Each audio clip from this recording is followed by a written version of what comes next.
Shit, it was real. There were rumors that it was going to drop today on the 15th, and it did. It's on Steam, too. It's Halo Infinite. In a year where Battlefield was buggy and weird, and people are, like, hesitant, and Call of Duty is weird and kind of not really all that great, it's just fine, maybe Halo will be the best shooter of them all. I don't know. I want it to be. I really like Halo. I haven't, you know, I mean, Master Chief Collection was the last one that I had a chance to, really get into. Mr. Chief Collection. So yeah, this is just, you know, multiplayer. I don't think, yeah, the campaign is not available. And this was free, too. I didn't even have to do anything. I should probably take a look at some settings here.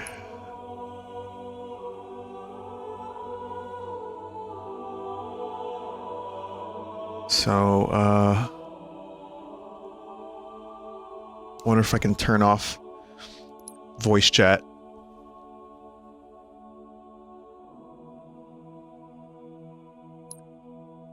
Yeah, I know, I have a lot of mixes. That's a long story, don't worry about it. Voice chat disabled. Match chat, lobby chat. I'm just gonna get voice chat off. Alright, let's do this. But wait.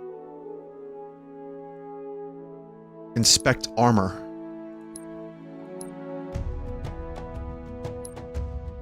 Okay, you know what? Let's just play a fucking... let's play a match.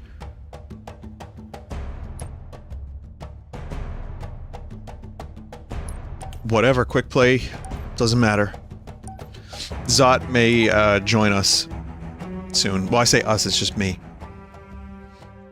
It says XOCX. And my brain fills in letters for the X's. Could you imagine what letters I'm thinking of?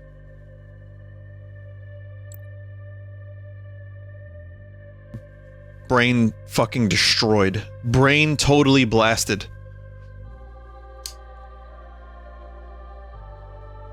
And I was gonna record Monkey Ball, and then I saw that this dropped.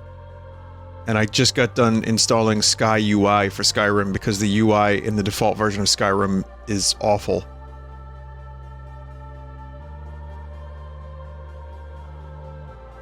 And then it's like, oh, by the way, Halo Infinite multiplayer is out.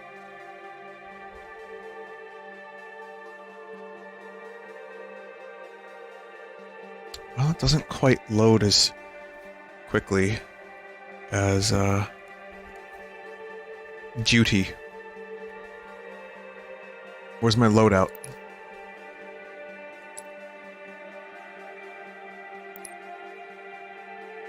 Gotta check the loadout. That is one thing I do like about Call of Duty. Well, I like a number of things, but I like that in between matches and downtime, you can just fuck around with weapons.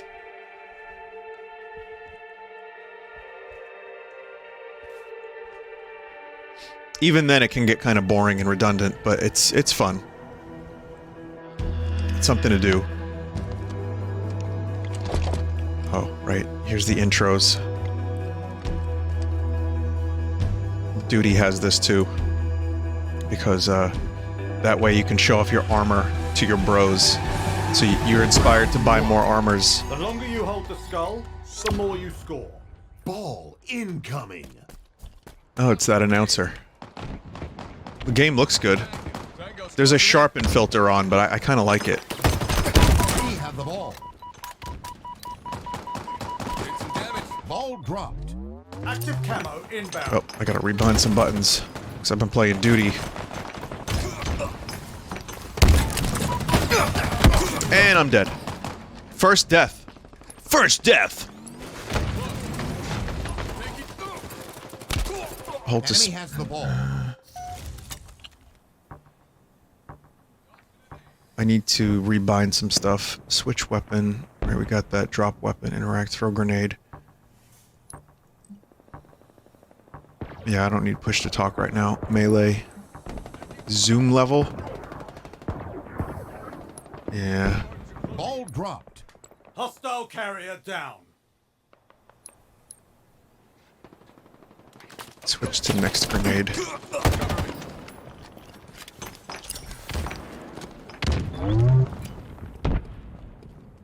Enemy has the ball. I don't want next grenade to be N, because then I have to reach all the way over on my keyboard. Wonder if the pistol's any good. Ball dropped. Hostile carrier down. Halo pistols have to be the most amazing pistols. Also, I think it's really smart that they released this on Steam. You need an Xbox account, but it's still... just very accessible. You can play this for free until the game comes out, I guess. It's like, that's refreshing. I don't know what I just picked up. I picked up a grenade. Okay, I'm gonna need a switch grenade button that isn't poop. What is Z? Hostile carrier down. Enemy halfway I'm so to confused right now, but the game looks good and plays well so victory. far. We have the ball.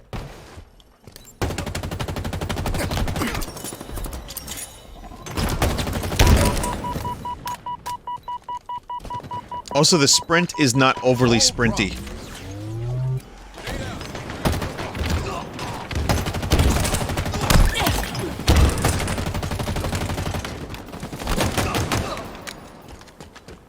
Grab the equipment.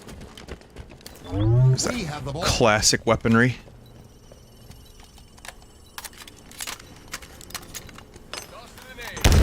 Ow. Ball dropped.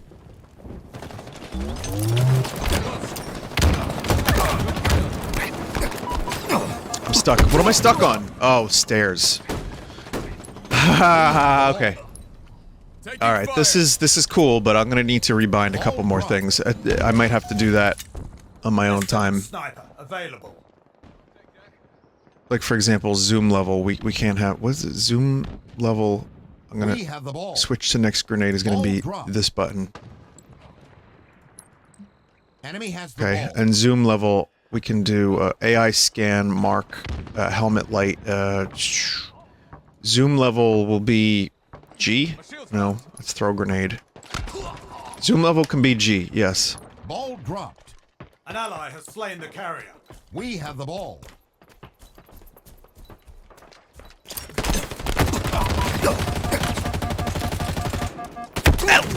Jesus.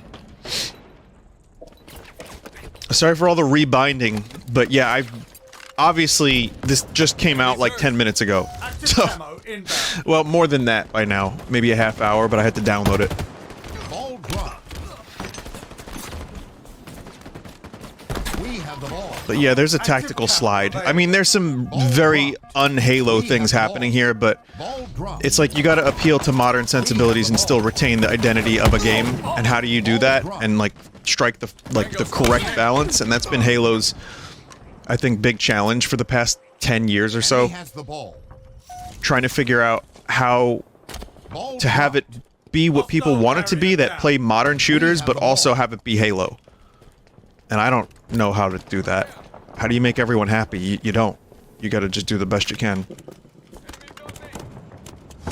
It's yours. Keep it that way to score.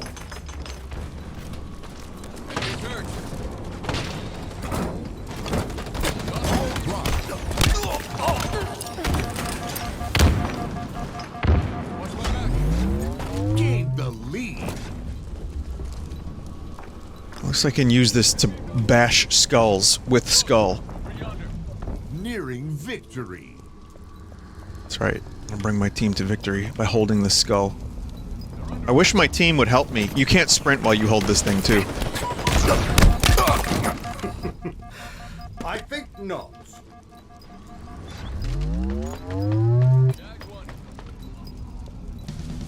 Round one. Ball control.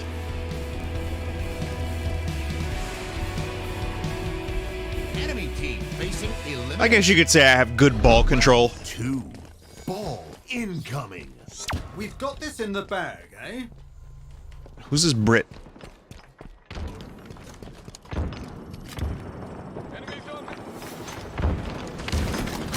has the ball. fuck. Ball dropped. Press G while aiming with sniper rifles to zoom in further. Right, I just rebound that. We have Again, the this ball. is a work in progress, getting my, Active camo all my available. keys rebound. They did a good job upgrading the game's visuals since a year ago and 2 years ago. Like, that was a thing that a lot of people complained about. I think it's relatively been addressed. Like, there's been more detail added to the environment, the weapons. This is on Ultra. You know, it's the highest possible graphics. Tango's closing in. Taking damage.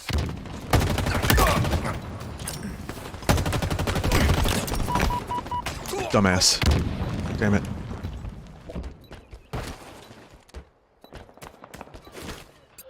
It's got that slow, weighty feel that the Spartan armor would have. Ball dropped. So I'm into that. Halfway to victory. Enemy has the ball. Ball dropped. Damn it. We have the ball. Yeah, this is exciting. I really want this game to be as good as it can be. I want it to be the best Halo ever.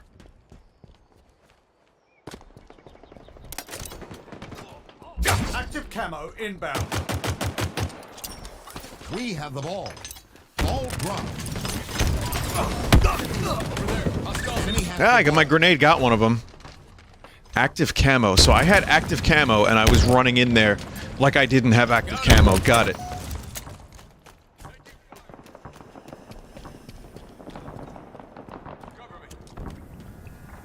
Need gun. One gun respawn. Ball dropped. Hostile carrier down. We have the ball. Camo is mine.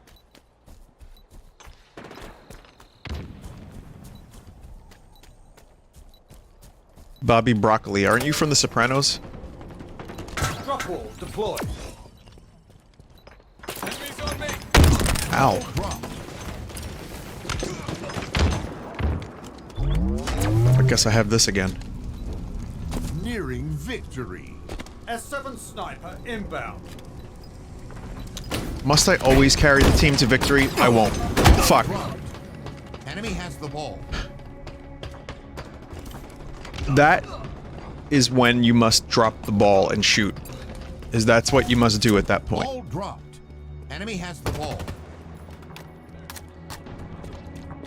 Taking damage. Ball dropped. Seize the ball. Must I always carry the team to victory by holding the ball? Ball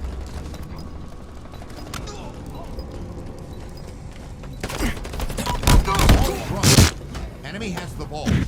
I think I just got spittle on my screen because of that. Fuck. We have the ball. 3, 2, 1. Victory. Apparently your progress carries over to the final version of the game. So whatever levels I get and sweet upgrades, I'll get to keep them.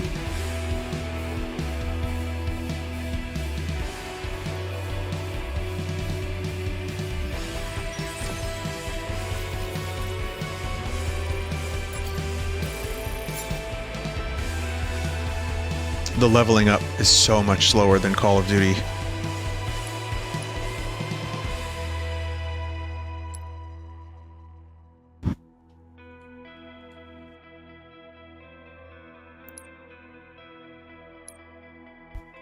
So, is there a way,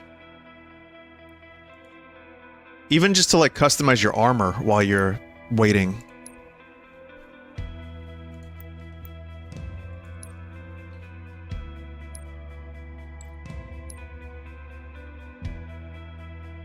Could put stickers. Well, they're all locked except, well,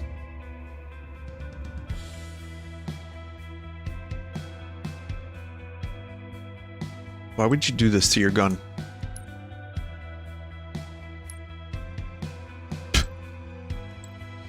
Okay, so there's all them customizables. Master Chief Bobble. Again, very Call of Duty. Platinum Anniversary. That's a legendary weapon coding. I don't know why I have that.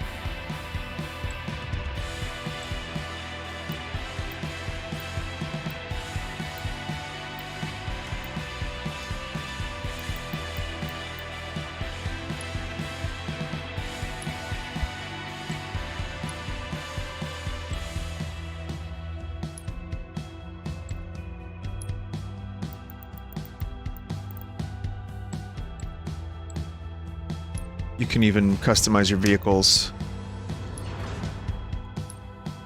Give them different looks. Okay. Body and AI.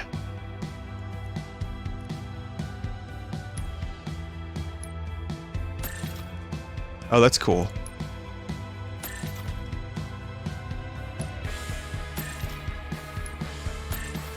I am now a Spartan bot.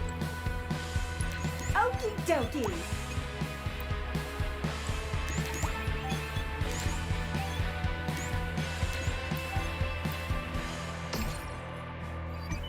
Who the fuck are these things? No, we'll just equip this one. That's I'm fine. honored to work with you. Yeah, that's fine. That's fine.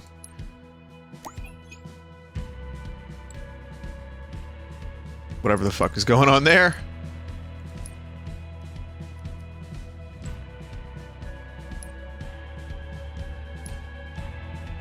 Edit service. So, no. I'll just leave it at that. Let's go. Give it your all. Let's go. Let's go. Focus up. Give it your all. Focus up. Focus up.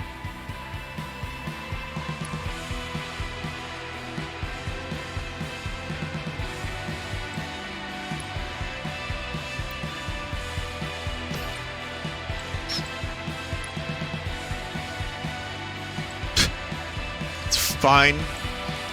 I mean, it's nice to see what you can customize. Okay, here's where you get to buy the stuff. Okay. December 8, 2021. Academy. Weapon drills. Basic training. Okay. Big team battle. Okay, we got a bunch of stuff here to choose from, but I'm just gonna go quick play. I'm just gonna let the game funnel me into whatever it wants me to play. I'm fine with that.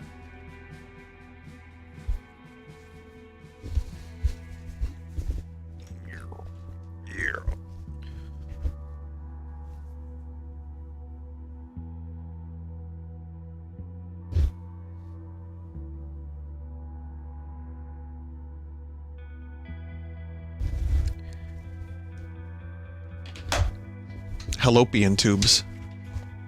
That's gonna be the best level to play on.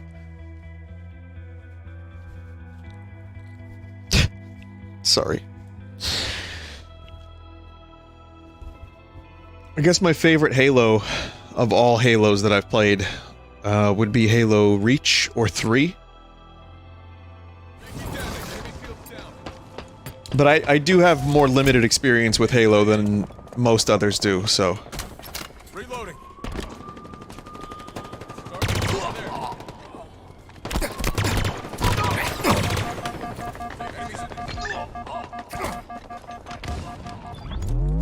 There's a button to vent. Also, Splitgate looks different.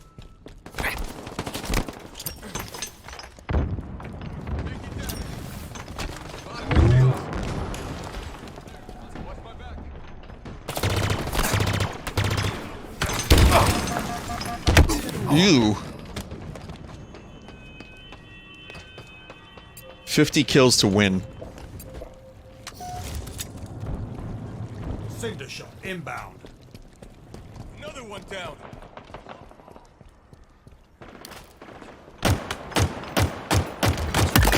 Cinder shot available. I like this pistol. Taking fire. Oh shit, Halo Arcade.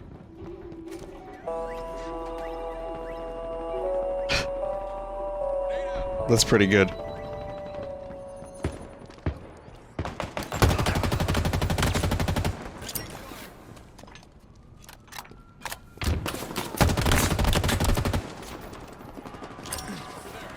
Another one down.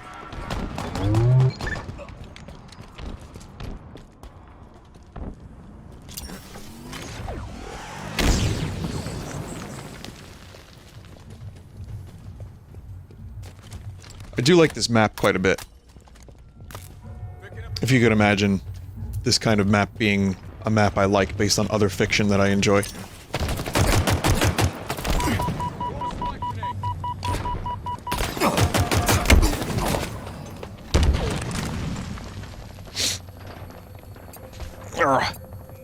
Just a second here.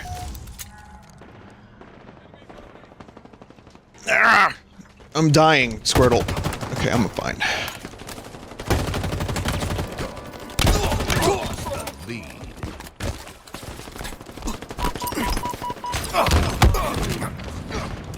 Man, those grenades did some damage, but was not enough to kill.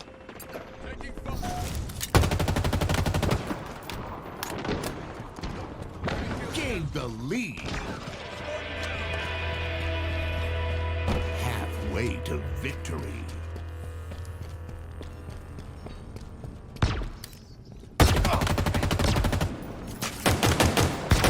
Cinder shot inbound. Targets are over there. Did some damage. Cinder shot available. Reloading. It's a pretty fast weapon switch. It's not too fast, but it's enough that you can finish someone off with a couple pistol shots. Thrusters obtained. Oh, thruster, okay.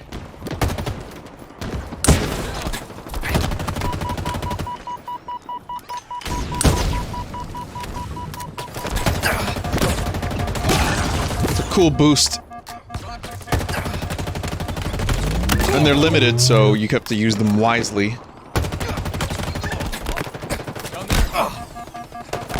Ah! Enemy shield's down. Enemies on me. Alright, there's a mark button. That's the cafe, everyone.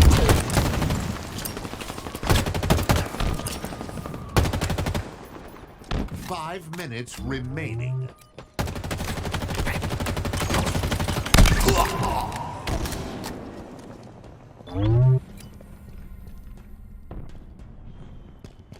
Pizza. Oh, they have pizza in Halo.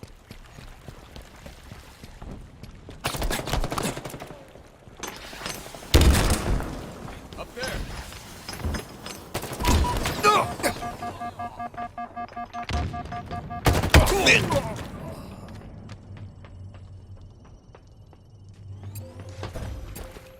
My KDR is terrible, bro.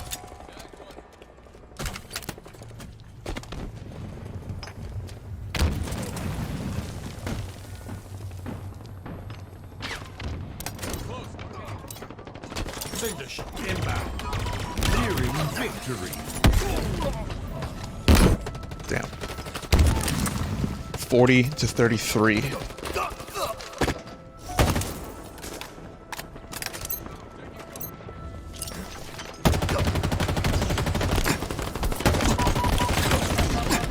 Oh man, I had such a lead on that dude's shield. I wasted it by missing my grenades.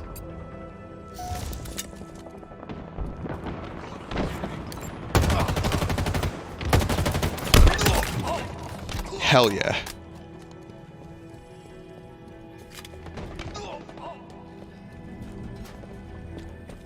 Taking fire. It's like you get the illusion of sprinting. And a tiny bit of extra speed.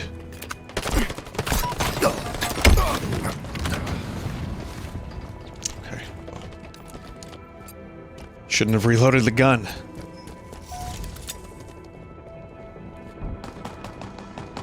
Shields are down.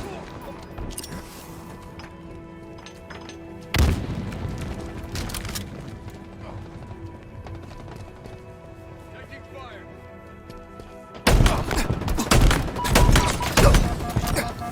They're close.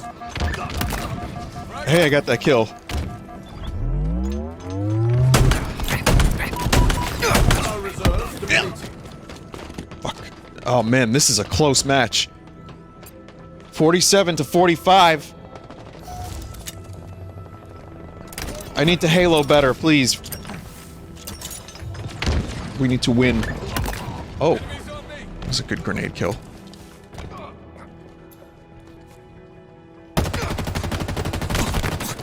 Final kill. Victory. That was it. I got the final kill. I did it.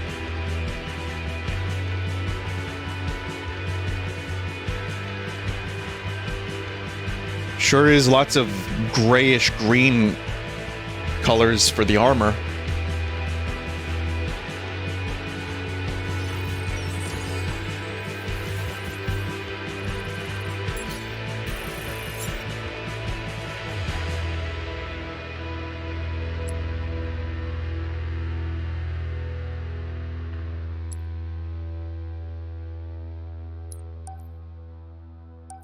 It doesn't just automatically put you into a match like Call of Duty does. So that way, while you're messing with your weapons, you're in another match, and before you know it, you've played for 2 hours.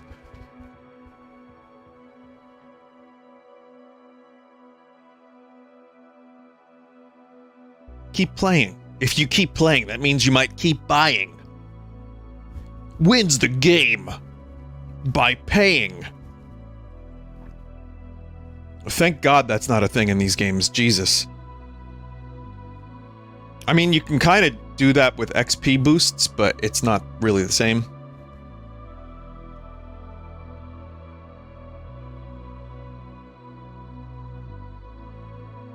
Especially in Call of Duty, where you can customize weapons. I mentioned this in another thing, but there's a meta problem in Call of Duty where people are using the SVT, I believe it is. Wait, what is it? Whatever the gun is, it doesn't matter. First gun, first rifle, and the MP40. And just playing over and over and over again using the same weapons and getting to a point where you can use a skill that makes headshot damage available on the torso. Meaning, you can, like, two-shot people in Call of Duty with an MP40. You have to get your weapon to, like, level 60 to do that, or some shit like that, but I've seen it happen.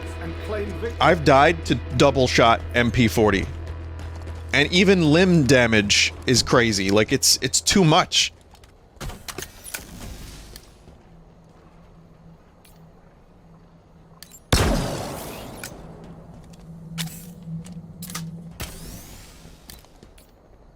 Is that a vehicle?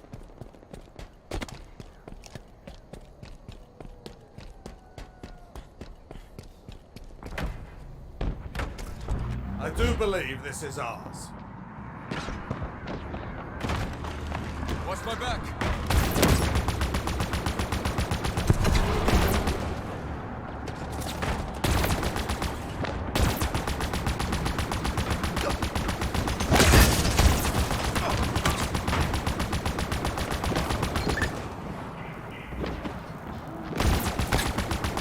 Gained the lead. Over there. Hostiles in sight. I'm just providing moral support. Taking damage. Enemies hurt. It's nice that I have the option to get up here, but...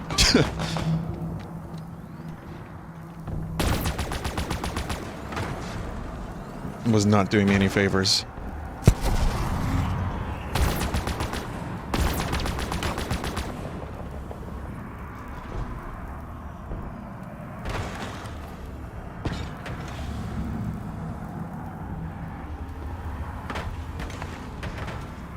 What is this map for a ghost?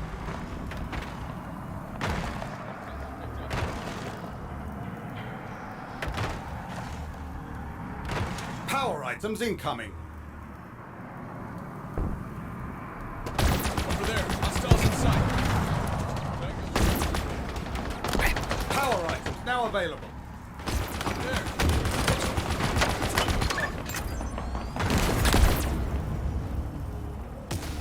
Stuck in a wall. Well, I'm happy to do some QA testing for you, Bungie. Bungie? Jesus, this isn't Bungie anymore.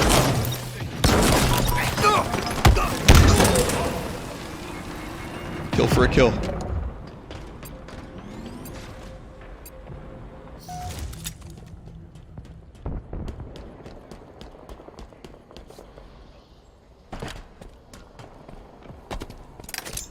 Dynamo grenades acquired.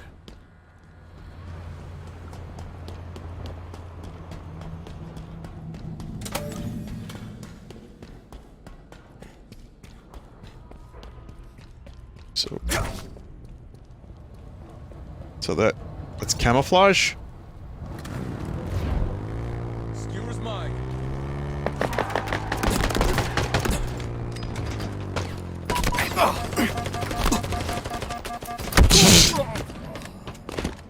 Well, that was fucking pointless. Down there.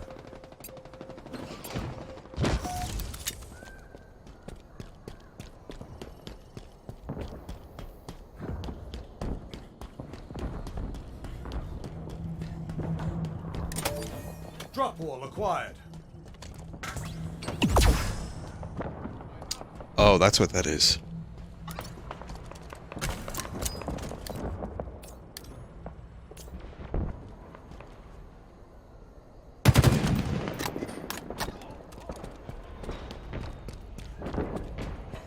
Power items en route.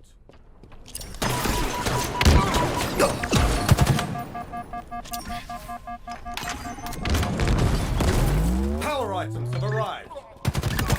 Yard sale. What does that mean, yard sale? What?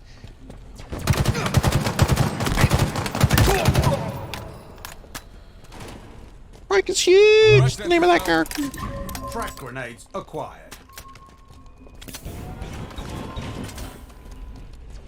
Taking fire. Your ammo reserves are depleted. Thanks, shot. Cool weapon.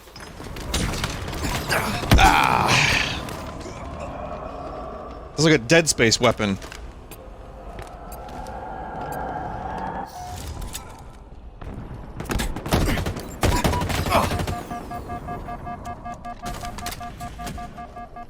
Get knives up here.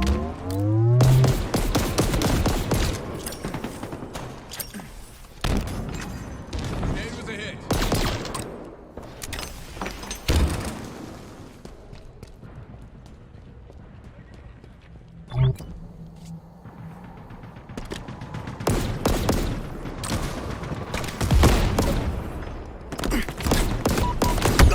That is not a hit scan weapon.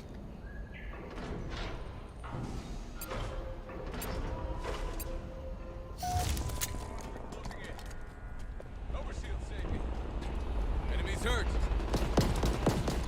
Targets are over there. Take your damage.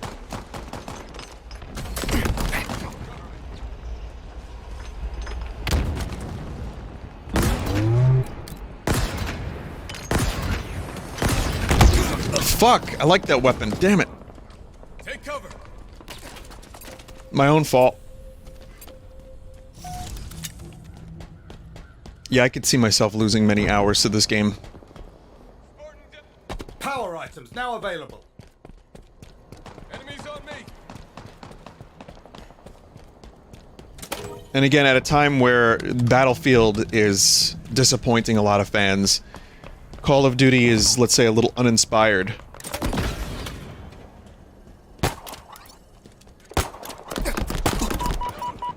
Good grapple. Good grapple. Good. The lead. Okay, not using that properly. This is the perfect chance for Halo to just be good. Just be good. That's all you have to do. These games make themselves. Targets are over there. Enemy Spartans are closing in. Listen, I know what I'm talking about. I play video games.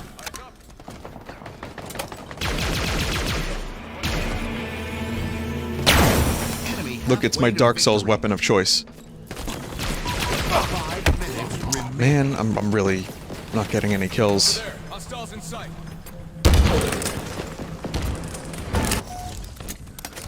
This map is pretty big, too. Enemies on me. Another one down. It sounded like Enemies close. Carlos from Resident Evil 3 Remake. AKA Chris Redfield in Resident Evil 8.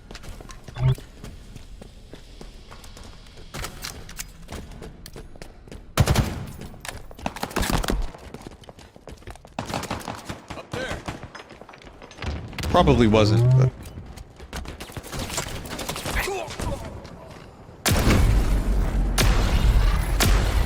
Why did I go flying that far? Oh, I guess I hit a launch pad.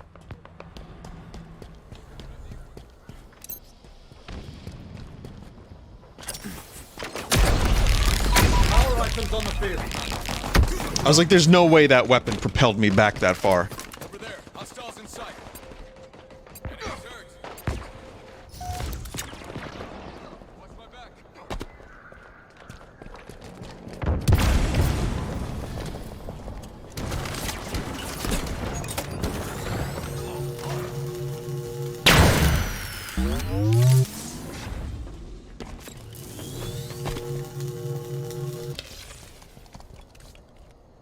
This map could be cool, it needs more players. In the lead.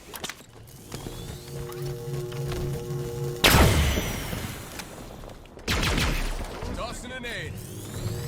Skewer inbound. Aid with a hit. Yeah. Skewer available.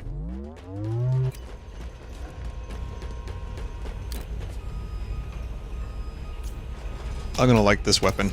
Skewer's mine.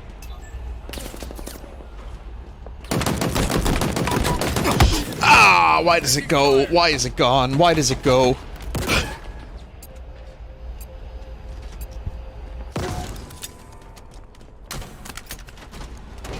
Tag one. Oh, you can switch the vertical or horizontal of this one. Damn it. Oh man, I am terrible at this. Taking fire.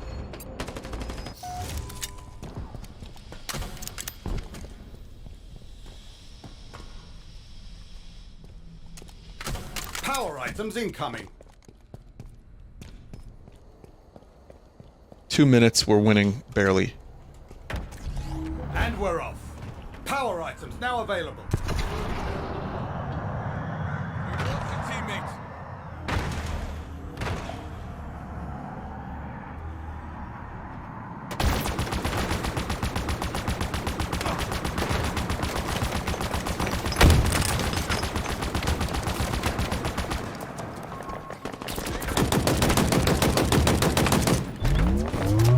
Some recoil on that thing.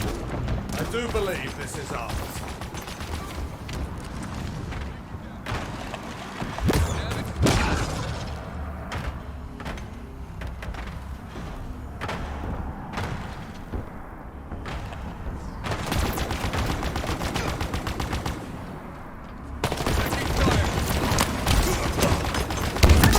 Victory.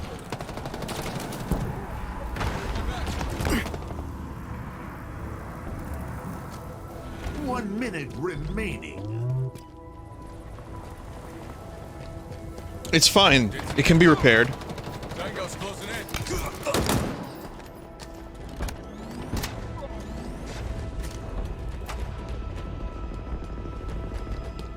Picky out. Enemies on me.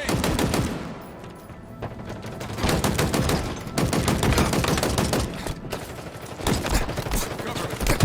30 seconds. That would have been, remaining. if I died to that dude, that would have been no excuse. Grenade.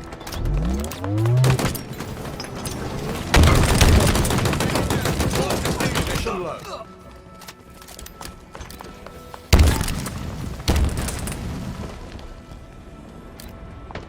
Grenade out. 10 seconds. Power items incoming.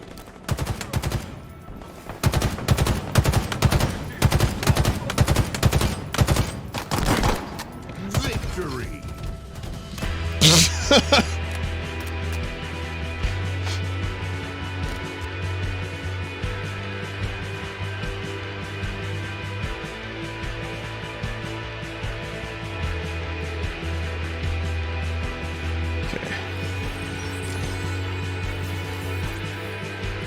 Okay, I'm gonna try to get a couple people in some matches with me. Because it looks like people are now home and have downloaded the game. So I'm gonna pause this, and when I'm back, we should have some guests. Okay, I have a special guest, Great Zot, and we're gonna... Howdy. We're gonna do some matches, and then Dave will probably join us after he rebinds the keys. So Zot was telling me that he did the I didn't do. I have. This is the first time I played this game. When you played it, was it in a decent state? Was it any good? I would say so. It's one to like comment on the quality of a game by how poor you play, which I can't do that. If that's the case, then this game sucks because I suck. But no, I thought the game was in a good state. It felt weird playing it on PC, considering most of my Halo experience was on controller. Yeah, same. But every time I died, it felt like it was fair, so I can't complain on that regard. And I haven't was even it buggy? loaded in. No, not that I noticed. Not from the matches, but one of the bugs was if you swapped your weapon and then meleeed constantly, you could like super melee, like really fast, and kill a person in like 2 seconds just by mashing those two different buttons. So Nice. I don't know if that's still in the game. Nah, it's meta, But- bro. It's Zuckerberg. It's the Zuck. It's the Zuck. The Zuck sauce. Yeah. It's the Zuck sauce that you need to implement if you want to get your good Halo gamer score. It's like I was talking about with you, and I mentioned it a minute ago. Like the fucking weird meta in Call of Duty is just playing a lot with one gun and then just being able to two-shot anyone, like shoot them in the arm twice and then they die. Like that feels like that'll be fixed, but you know that this is such a different game. We were talking about the like the bullet spongy nature of Halo versus Call of Duty, and it's so different. Walking tanks, or like I don't know if you played a lot of Mech Warrior. That's not comparable, even really. But I think that's kind of the spectrum you see when these kind of competitive games, where it's like it's like you have to be strategic, make sure your shots count. It's a more drawn out battle. Then you go all the way to Call of Duty, which is like you blink and you die. Yeah, and then you respawn instantly, and then just keep blinking and keep dying. You know, you might get a KD ratio of 2.0 and have 30 deaths as well. It's constant. I like the personality that this has so far. I like the little AI little cubes that you get. I appreciate that stuff. Yeah, I'm still trying to figure out what that even is, but I guess maybe campaign will explain it more. Cobra. Lay claim to the zone. And So, this is just domination. Domination! Okay. Same thing. Did you play the original Halo 1 on Xbox? I did, but not, like, I didn't have Xbox, so I had to play it at a friend's house, and then I played it at a gamer cafe. So, my Halo experience was more Halo. I'll tell you about it in a sec. It was more Halo 3 and Reach. Those were my two big ones. Okay. Yeah. And the gamer cafe, they opened up like a gamer zone that had like Smash Brothers, and they had an Xbox, and it was Halo. And it was just my friend and I went there a couple times and played Halo. Okay. It was cheaper than buying an Xbox. So, my experience with Halo. So I actually got the translucent green Xbox. Remember that? Halo X, and I played a lot of that. Halo 2 was one of my faves. Yeah. I did a lot of the glitch, like getting out of map stuff, submitting videos before like really YouTube gaming was a thing. Nice. But the actual like competitive Halo multiplayer, I was never that good with. I just never really spent the time to get into the meta, Yeah. whatever you want to say it. That's fair enough. The Zuck, yeah. Yeah. I actually shamefully will admit that I got a PS2 over an Xbox because at the time I had GameCube. I saw that. You saw that? Yeah. So saw it. I had a GameCube, and I wanted some first-person shooters because my cousin and my friends and I were big fans of like GoldenEye and Perfect Dark. And I was at one point investigating: do I want an Xbox or do I want a PS2? And I did a little research, and I got a PS2 because I wanted time splitters. And the main reason I got time splitters was because of bots. Halo didn't have bots. So it would have been just me versus my cousin or my friend. And it wouldn't have been... That's reasonable. Yeah, but then I realized something. Time splitters was cool, and I loved my PS2. But the fucking co-op campaign in Halo would have been amazing for us. Oh, yeah. So I always... didn't regret that decision, but I was always like, it could have gone either way. Enemy team. And now apparently they're making another Time Splitters, Aim which, true, Spartan. you know, I hope that's the case. Did you ever play Time Splitters, Zot? No. I was stuck in the Xbox to PC environment for a while. I had a PS2, but God, I think I only played like Onimusha and Yeah, was it a Shinobi? Was there a Shinobi game on there? I'm sure there was. I really did not get the PS2 and play it like one would expect. Let's just say. Yeah. Over there. Hostiles inside. The enemy has captured Charlie. Enemy team score. That was bad. Yeah, I ended up playing, I got Time Splitters 2 on the GameCube. So I had my PS2, which was mainly a Metal Gear Solid device. Way to Yeah. Just don't even have a disc tray. It just comes preloaded with Yeah. a ROM of Metal Gear. A game that you can complete say- in 10 hours and then never play again if you don't want to. My actual favorite PlayStation device is the Vita TV they made. What was that? One spanker. You remember the PlayStation Home or PlayStation TV? I can't remember. It was a PlayStation Vita box, and I played the heck out of that. And apparently, it was a complete failure of a device. Oh. I think I know what you're talking about, sure. Charlie lost. Little tiny box you could play PS Vita games that Yeah. didn't require touch, and I liked it. I had like Symphony of the Night and all those other That's games cool. on it, and a little device. Yeah. Yeah, I would have liked that too.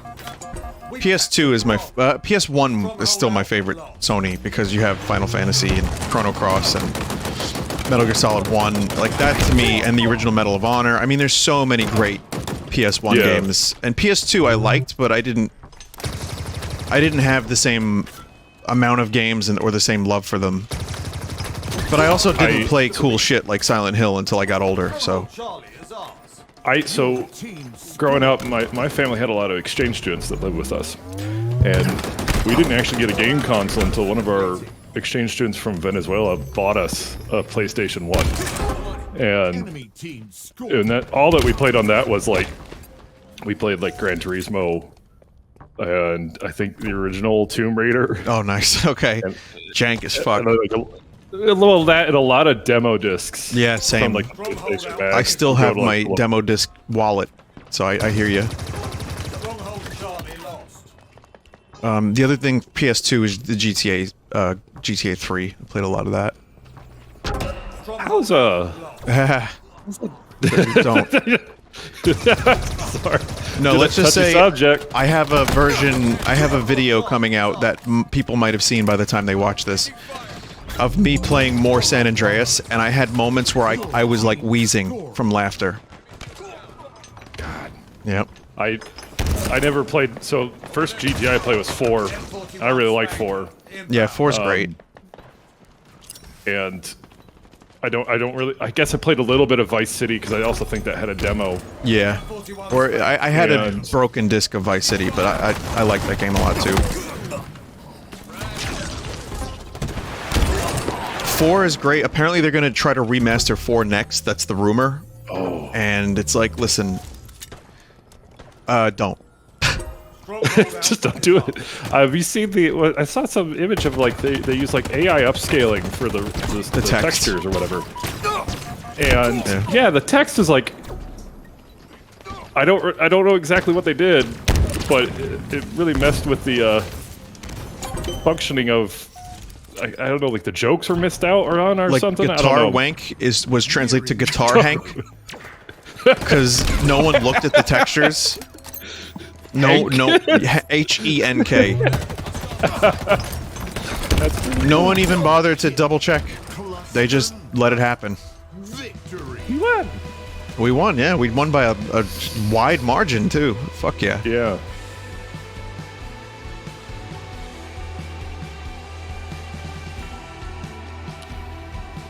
But yeah, this is fun. Honestly, this is a lot of fun. The engine is solid. The shooting is good. I'm very into this. I was saying before you joined me, I could see myself losing many hours to this game.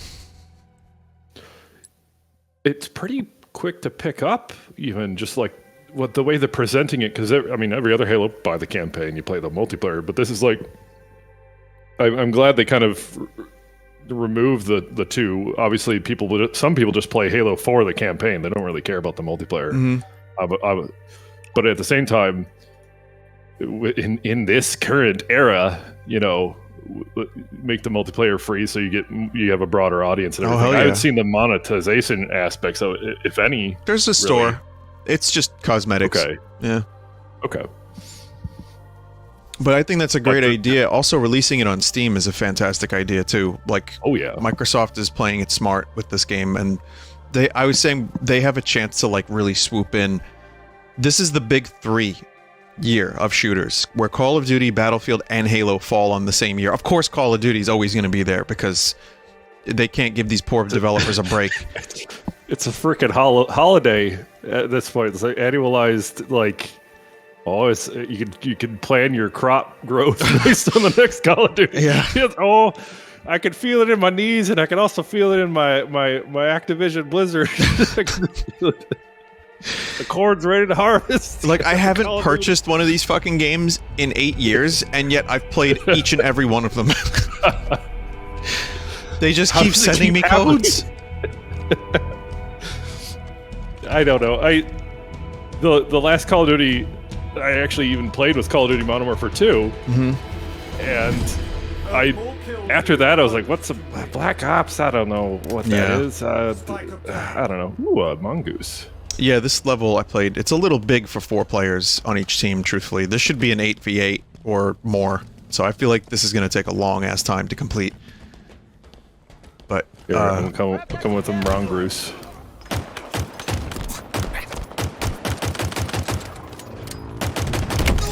Ooh. And this year's Call of Duty is particularly uninspired. While the gameplay is really fun, and you get into that like mindless like gameplay loop, Sure. the setting, the weapons, it's supposed to be World War II. You may as well be playing like, like a child drawing guns from memory. It's like when you customize your guns, it gets to that level of insanity. Oh, like where you have like a grenade tube on the lower of like a 1911, that kind of ridiculous? Or? No, I mean, it gets close to that. Like, there's just, like, you can get a drum on a Garand or something like that. Like, it just...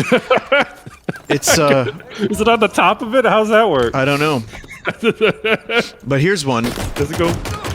Because of the multiplayer aspect of this game being all operators, there are no Axis operators. So multiplayer is just allies versus allies. Because, they don't want to risk the thing.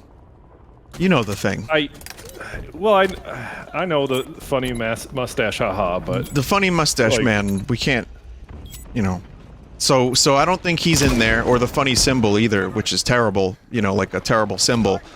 So they're going for an alternate reality, very watered down version of World War II. It doesn't really bother me too much because I'm not playing a Call of Duty game for historical accuracy. But it also, at the same time, it feels like a huge... Like, I'm like, is this a fucking dream? Like, is this real? I don't like to use, like, the term, like...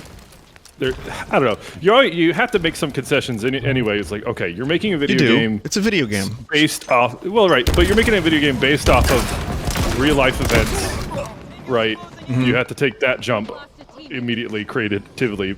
But then you're saying, okay, now let's take a step back.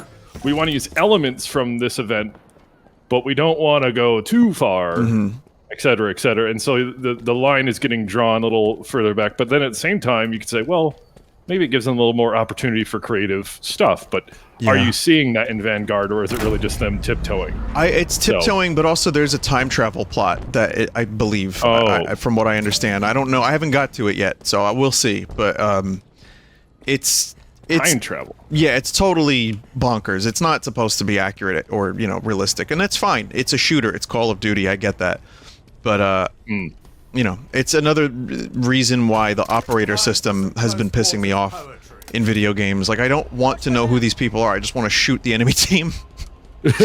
So don't tell me your name. That's like we shoot you. There's a man with a rocket launcher right there. Damn. Man, I feel like there's a lot of rocket launchers so far. Yeah, so this map I've seen a bunch, yeah. But again, this is a very large map, so it's good that there's some vehicles on this one. But Yeah. it's gonna, like I said, we have to reach a certain amount of kills. And we're not gonna reach that amount of kills because of how big the map is. Tango's closing in. After this match, I want to check out, there's like big battle maps for like, you know, the classic Halo kind of shit. I want to check that out. Got him. Yeah. My AI just said, I believe he felt that one. I believe. You can change your AI to have it have different wacky personalities too. So I'm gonna like mess around and see Sassy which one AI. annoys me the least. I want an AI that's voiced by like, I don't know, Justin Roiland or something just really in your face. I don't know. Christopher Get one Walken voiced by- AI. Christopher Walken AI. Using an AI to imitate Christopher Walken's voice. Right, AI. yeah, that's layers upon layers now. Yeah. Christopher Walken, we're gonna sign you on. You don't actually have to do any work. You just have to sign off on the, you know, us synthetically recreating your voice. Okay. Ooh. And then I he, don't know like, what you mean. he just agrees to get his movies put into an algorithm. But there's also that has to be happening right Oh, now, yeah. right? yeah. Apparently, the Luke Skywalker Mandalorian appearance, his voice was enhanced by a Mark Hamill sounding AI. So, Interesting. because Mark Hamill is a talented voice actor, but he's in his like late 60s or something now. So I feel like him sounding that young in The Mandalorian, I believe, if I'm not mistaken, yeah, they used some kind of AI. So I wonder if that was also from an algorithm. Items inbound. I have a problem with that in its own set, just because I'd prefer they just hire voice actors, you know? Yeah. Power items now available. They're like, oh, we don't want to have to replicate this voice. Just get someone who sounds good. That or Or- it's just like, Find an actor who looks a little bit like Mark Hamill, sounds a little bit like him, and just cast a new... I don't know, like, I still feel like that uncanny valley of like a CG enhanced human mixed with like AI voice. It's like, listen, my intellect, I'm not that smart, but intellectually I know that Mark Hamill is 60 years old. I would also say, probably one of the best situations I've seen using like swapping actresses or actors. I don't know if you've seen Dr. Sleep. Yeah. But where they replaced Shelley Duvall with you know the, I don't know what the got name of the teabagged. actress is, but she did she was a phenomenal replacement for the She was scenes great. in the past. She was great, yeah. She looked a little bit like Shelley Duvall, but she nailed the mannerisms. I didn't think that the Jack Nicholson dude was that great. He was playing Jack Nicholson, not Jack Torrance. Yeah, yeah, it was okay. And also, that is apparently the kid from E.T. that played Really? Nicholson. Yeah. So, I mean, he was okay. He didn't sound like him or look like him. He acted a little bit like him. But I'm okay with... I'd prefer that over... The guy who played Dick Halloran was amazing, by the way. Like, Yeah. Scatman Crothers, great name. That dude, you know, is like almost irreplaceable. And yet they found an actor who did a really nice tribute to his performance. Oh, I didn't know the sniper rifle was on this. Inbound. Ooh. Enemy team nearing victory. I think I saw Dave popping. Yeah. Oh, I was- Lets me join on Yalbian. I was wondering how long you'd be listening to our talk of Scatman Crothers before you said something. I was here for like 5 seconds. Oh, you didn't hear Scatman Crothers? Nope. Oh. I heard replaced person something did well. That's it. Okay. We were talking. This person did well. Good talk. Now you know it was Scatman Crothers. Oh, okay. That man's name, Scatman Crothers. And his name is John Cena. That meme is still going. Gains acquired. Here's Johnny. So I have to guess then that you're talking about the Shining sequel? Yes. Okay. Dr. Sleep. Sniper inbound. Red Letter Media as- just covered Midnight Mass, who was done by the dude who did Dr. Sleep, and they loved it. They said Midnight Mass was amazing, Seven sniper on sale. Okay. so I'm somewhat interested in that. It's directed by Mike Flanagan. Yeah, Flanagan Blanagan. It's him. But the John Cena meme I see going around is him speaking Chinese. Yeah, I've seen. We've evolved from his name is John Cena to you can't see me to social credit score, John Cena. Yeah, the meme has evolved. Okay. Gamers must evolve. We evolve or we stagnate. Which is why we play Call of Duty the same game every year. Same as it ever was. Call of Duty Evolution will be the game next year that we get. Alright, well that match sucked for us. Yeah.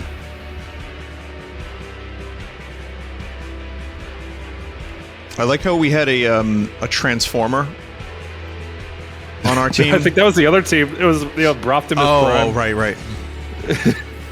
Red, white, and blue Halo Man. This Halo series, it's like I draw a lot of like parallels to like Starship Troopers, just because of like the heavily militarized like human society and aliens and stuff. Obviously, it's not like the full blown fascist or whatever thing going on in Starship Troopers, but just see like, go get them, Spartan, go get the alien enemy. We don't need to know anything about our enemy. Just shoot them. just shoot, Spartan. Even the Spartan legacy is just like the amount of like muscle butt that you have to be to become a Spartan. You read like the books. You see like the memes of like what would happen if this is Master Chief from the books and it's Master Chief just doing like Dragon Ball Z style like killing people or whatever. I don't know if you've seen those memes. No. I read the book. I read the books and it's basically like, take all like the crazy stuff he did in the games, but just amplify it by him like doing flips and shit. He's like falling off of cliffs. He's doing acrobatics or whatever. But then it always brought up like there was one of the memes for the books is like someone implied that the suit that he wears relieves him sexually. What? Yeah. In the book Wait. they imply this? Some people drew those conclusions from the book. I thought that was a Venom meme. I think that might have been applied, but it's like, so is it the suit or is it is the AI and Master Chief the one doing it or what? How's that all work? You got me thinking of like a commercial for this game where like Master Chief is shooting a bunch of people, and then one of the like monster enemies is just like, "Is it the suit? Is it the suit that's making him do this? It's the suit." Thank you. The suit. I don't understand. Like, so is there just like is it like a still suit in Dune where it recycles your water, but this just jacks you off? What is I would it? imagine one would have to wonder, the servos and then the motors Yeah, related to that, or if it's done through the brain implant in him and it's just done like, he can't even. There's no like physical whatever, I'm gonna ruin Halo for you from now on. That sound effect when the shield that just got broken like starts to regenerate. That's what that is.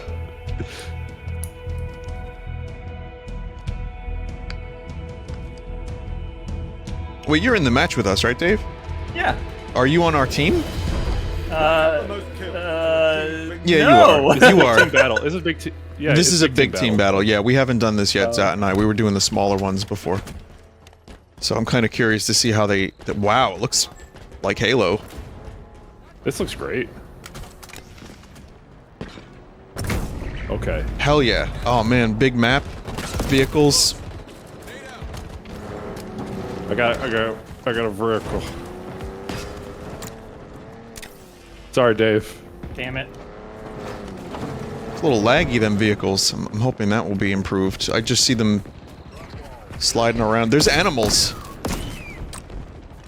Sperm? No. No. Wait. It's like tadpoles? No, Flora there's and fauna? like little rabbits on this planet that you can see them running away from you.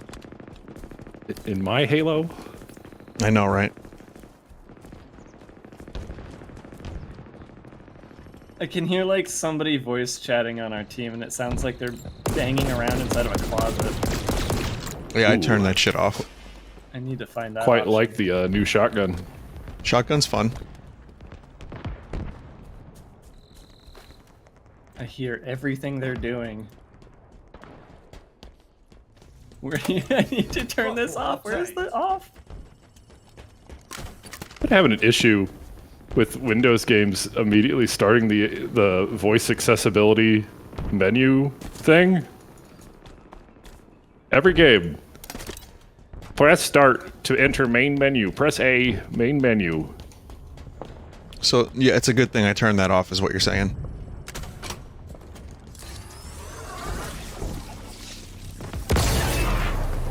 Some really interesting weapons that I'm picking up, and I don't know what half of them do, so I'm just experimenting. Ground vehicle en route. I'm right there with you, dude. Yeah. Did you play the beta as well, Dave? Nope. Okay, This is so my first time. this is my first time today as well, yeah.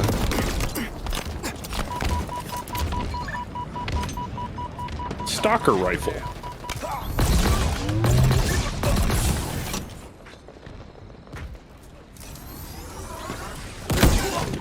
Did I just shoot myself? No. No, you got shot.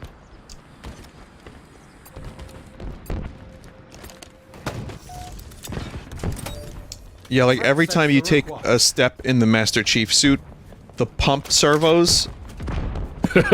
Anyway, never mind. Every step gets mean, him closer again, that's to a thing- his objective. In Dune, the still suit, when you like walk, it takes The your funny body's moisture. It uses that, like, your movement and powers the suit's servos and pumps to reproduce, to reclaim water. So when you said that, instantly my mind went to, oh, when you step it, you pump. So, When you step, you pump. and then it recycles that single. water as well. So when Duncan Idaho asked the Fremen, why do you walk around like that? They were just like, it's because of the sandworms. Yeah, Definitely that's the worm. it. Definitely the worms. Not because it's like the best way to pump, you know? Not the, no, it's, no, exactly. Now we've ruined Dune. Now we've ruined Dune as well, yeah. Well, we want to ruin it further, we're gonna have to watch the Lynch version this week, so that's... Oh, I can't wait. yeah. You will be spoiled, though, cram? Dave. Yeah, I don't care. You're gonna have some... Okay. As long as you don't mind. I don't mind. You know that David Lynch cast, was it Kyle? McLaughlin? Yeah, he cast him in Twin Peaks because he felt bad about Dune. Wow. Okay, I didn't know that. Yeah, he's like, well, they got close during the filming of Dune, and like once Dune was a complete and utter failure, like David Lynch felt bad, and I don't know. You have to wonder how much of that film is anyone's fault. Like I guess David Lynch, he puts a lot of that on him, but I don't know. It's sauce. That was to put- studio. They wanted Star Wars, and they told him to probably dumb it down, and then they didn't even give him final cut. But, like, it was either David Lynch's 2-hour studio meddled version or a 14-hour Jodorowsky version with, like, metaphysical, like, weirdness that a movie... You know what? If Jodorowsky wanted to make his 12 to 14-hour version, that would have been a great Netflix or Amazon or streaming TV series. He was just ahead of his time. Who's it? Like, he wanted Mick Jagger in it? Yeah, Mick Jagger and his son. Yeah. He wanted his son to play Paul. Yeah. Yeah. I'm sure his son doesn't hold any resentment for that. No. And I'm sure McLaughlin doesn't hold any resentment for the house he bought from the Dune money. Or the the later roles he got. And also, he's great in David Lynch movies. Like, he's not just... You know, he wasn't just in Twin Peaks. Like, he was in a couple other... what was it? Blue Velvet. Blue Velvet, yeah. My KD is going to be very quality at the end of this. Oh my god. Don't even look at that. I had to. Don't look. Gave it a little Well, peek. there's like little, like, prairie dog fellas. Yeah, that's them. That's the little lads.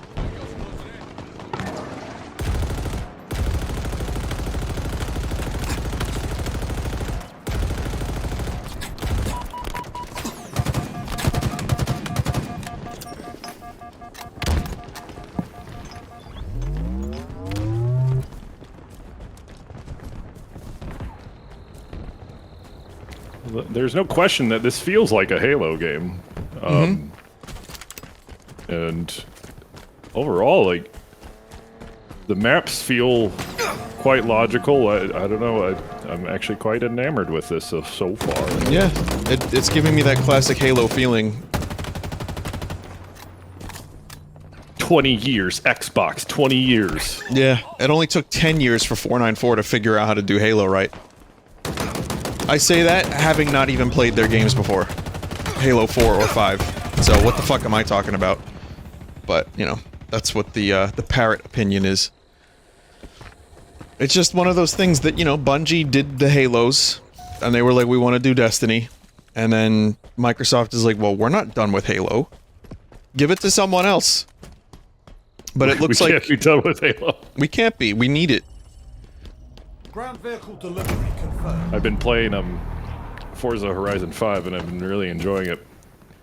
And I like the open world car stuff has always been my thing. But that series, it's like Microsoft owns Forza. We will continue to release car game every year because we need to release car game. And then I found out the people who make Forza, they're working on the new Fable game. I didn't know that. I don't know. I didn't know that either until recently. I mean, that's cool, but... What do they know about Fable? Well, they can do open world. Okay, here's the thing though. I want somebody different to work on Fable at this point. They really need a refresh of that series. Peter Molyneux, you don't like him anymore? I mean, I don't know how much he even worked on 3. Yeah. I played the, what is it? The, Fable Legends they were making like I don't know if it was like a Dota style game, like I don't know, but they were working in this game called Fable Legends. I got canceled and I got invited to the beta. And as I was playing it, I was like, I don't know what kind of game this is supposed to be. It was completely lost of any direction, even in like the early playtests. And I seem to have a habit of getting involved in betas of games that never get released. Remind me to never let you beta test my games. Hey Dave, send me a key. Apparently, I beta test people's games for free. When they send me the codes, and I'm like, hey, this is pretty bad. I've been beta testing Cyberpunk for 9 months, and I just finished beta testing it. Let's see if they implement my changes that I need. What would be your number one change on the top of the ticket board for them to change? NPCs. Sure, like I was gonna make a joke answer. I still could, but the NPCs in that game are just lifeless. I mean, GTA doesn't have the best NPCs either. Like, you know, Red Dead has slightly better ones, but just you shoot a gun near them and then they cower in fear for the remainder of the time you're anywhere near them, and it's just lame. But other than that, the game needs a pretty big overhaul. I just don't think it would happen. They showed like early trailers. They showed off stuff like wall running. That was never implemented, right? They did some wall jumping type stuff, I think, but I don't remember if it was anything extensive. Close. I mean, they did a couple cool things with parkour, but then that's how you, like, clip out of bounds. So... But yeah, Did you tell them to fix the shrimp lady, or no? No, they can't fix that. If they fix that, I would... no, we can't fix that. What needs fixing with the shrimp lady? That I can't wield her as a weapon all the time. My question to you about Forza... So Forza apparently is, like, selling tremendously. Like, maybe better than any other one. It's on PC as well, right? Correct. Did you get it for PC? It's on Game Pass. It's on Game Pass. So how do you play it? Oh, it's available on Game Pass on the PC. Oh, okay. Like, if you have Game Pass and you sign into the Xbox app through some weird means, because there's like 3 different apps to get to games on Microsoft, but only one of them is your way to the way. It's stupid. Anyway, you could play on Game Pass, and I'm playing the Game Pass version, and it runs well. There's some issues with their network, but that's not so much of a problem when you're doing actual races, just really the overworld. But if you like cars, it's a car game, and the custom liveries the decals you can put on cars is a lot of fun. Surprising amount, not really, I'm not surprised by it, but there's a lot of really, really high quality anime waifu cars. I think they're called like Akatsuki, or I don't know what the special wraps you see. You know, on nice cars, they ruin it with Miku or whatever. There's a lot of that, and they have a Hot Wheels car there, like one of the actual Hot Wheels cars, but you can drive it. And the best part about that car is that it has a gear shifter on it that goes out the roof, and in your character, when he's driving, will actually reach all the way up to the gear shifter and shift the gear shifter. It's the giant skeletal spine. And anyway, I as a joke, I got the Miku library for that. Drive around a skull car with my hand, you know, racing folk. It's a lot of fun. A lot of cool custom horns in the game. I got an ice cream truck noise for mine. They got the Windows 10 notification noise. Oh my god. Which is, they got the, so like they could give me like worries that I'm getting a work message from my Microsoft Outlook account, and it's just someone's power horn bastard. Ow. Get grenaded. Yeah, it seems like a cool game, but I'm not into really like that kind of thing. Like, cars are not my thing. Like, you know, racing games without like weaponry aren't my thing. So it's not for me, but it does look cool. I've seen the visuals are fantastic. Yeah, I would say for what it's worth, it's definitely not a sim like the actual Forza, like Forza, not Horizon. It's basically like, I don't know, it's open world, like complete your objectives. There's a bunch of different races, but if you really wanted, you can just drive around going 200 miles per hour without care in the world. But yeah, I would say if you don't like racing games, it's not really the best choice. Yeah, the game is just cross-country driving simulator for me. Podcast game. Yeah. Plasma grenades acquired. I managed to get a Chevy pallet van with a U-Haul skin. I was very happy with that. So, U-Haul $19.95 a day plus mileage.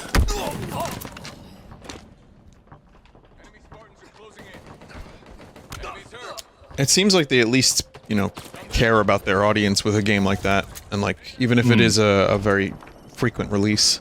Like, I don't mind frequent releases as long as there's like creativity and effort and like some interest from the developers, and it's not just we need to make thing. They had in Forza Horizon 4 they had like the Lego update or the Hot Wheels update, and you could that was a lot of fun. I was hoping they have like a lot of these cool cars, but they don't have a lot of like normal cars. Like, I want to see, like, the beige car release pack, where it's just cars you would have driven like in the 90s to 2000 high school car. I want classic I want a Ford Taurus. Buick Century for my grandma. Station I want wagon. a Chrysler LeBaron. Hostiles in sight. Man. Enemy has the We're ball. Yeah, not getting the ball. we gotta get the ball more. We gotta get on the ball.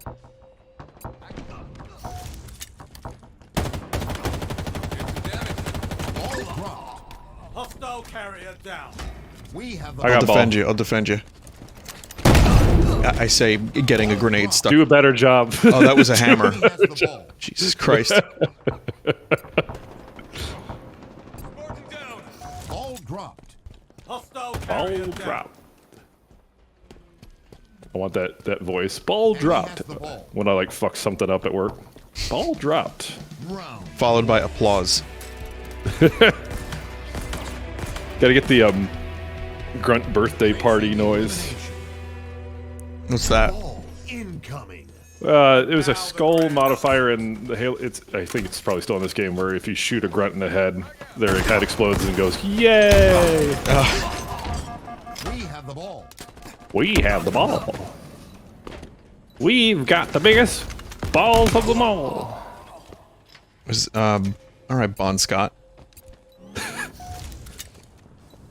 I hate to say it, that might be one of the earliest songs I actually remembered all the lyrics to. Enemy has the ball. Not something I'm proud of. No, I mean Beavis and Butthead would probably say the same thing though. And I grew up with them, so I respect that. I respect the hustle. Not a pretty corpse. Oh my god. Lost the lead. Who lost? We can do this. Somehow.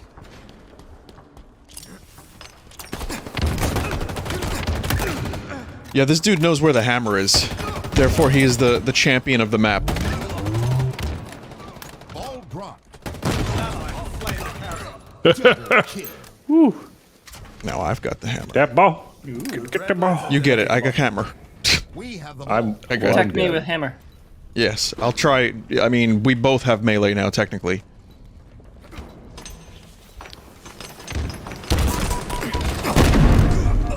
Didn't work. That didn't work either. Fuck! I'm so used to, like, the split gate hammer at the moment where you just lock on. I have to play better.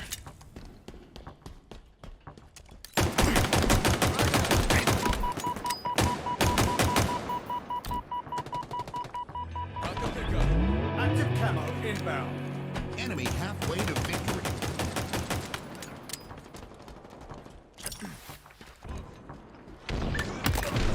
Oh yeah, I love when a grenade hits across a map. Frags obtained. Ball dropped. Seize the skull. We have the ball. Let me try this again. See if I can hammer appropriately.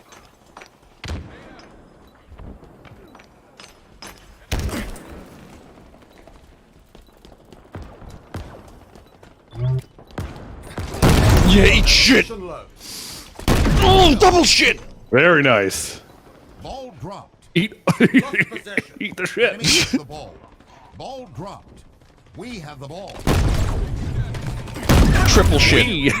I can't get over. We have the ball. Yeah, like while all this killing is happening and everything is like crazy. We have the ball. Making me think of Fred Schneider. Who's Rob's brother? Have the ball. Is that the guy from B-52s? Oh yeah, that's him. I don't know if that's his name, but yeah, the voice you just did is exactly that. Gained the lead. Ball dropped. Allied turret down. Kill him. There's a hammer down there by that ball too. We have the ball. We have the ball. Enemy has the ball. Can't. Tango's closing in. They got Steve Downs again for this? They gotta. That sounds exactly like him. Well, they could have a Steve Downs alike. Ball dropped. AI Steve Downs. Enemy has the ball. Enemy team nearing victory. Enemy team nearing victory. I don't like the sound of that. Dropped. Seize the skull. I got the skull. Power items incoming. dropped. Power items on the field. Damn. We have the ball. Ball dropped. Ball Oh. drop. Enemy has the ball. Lost the grip on that ball.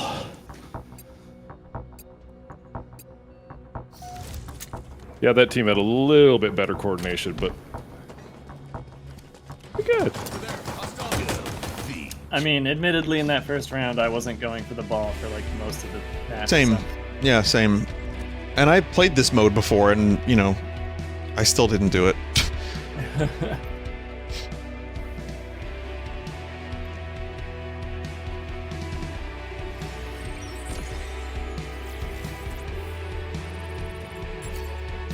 I'm getting Chivos on the Xbox Game Bar, and I'm getting Chivos on Steam.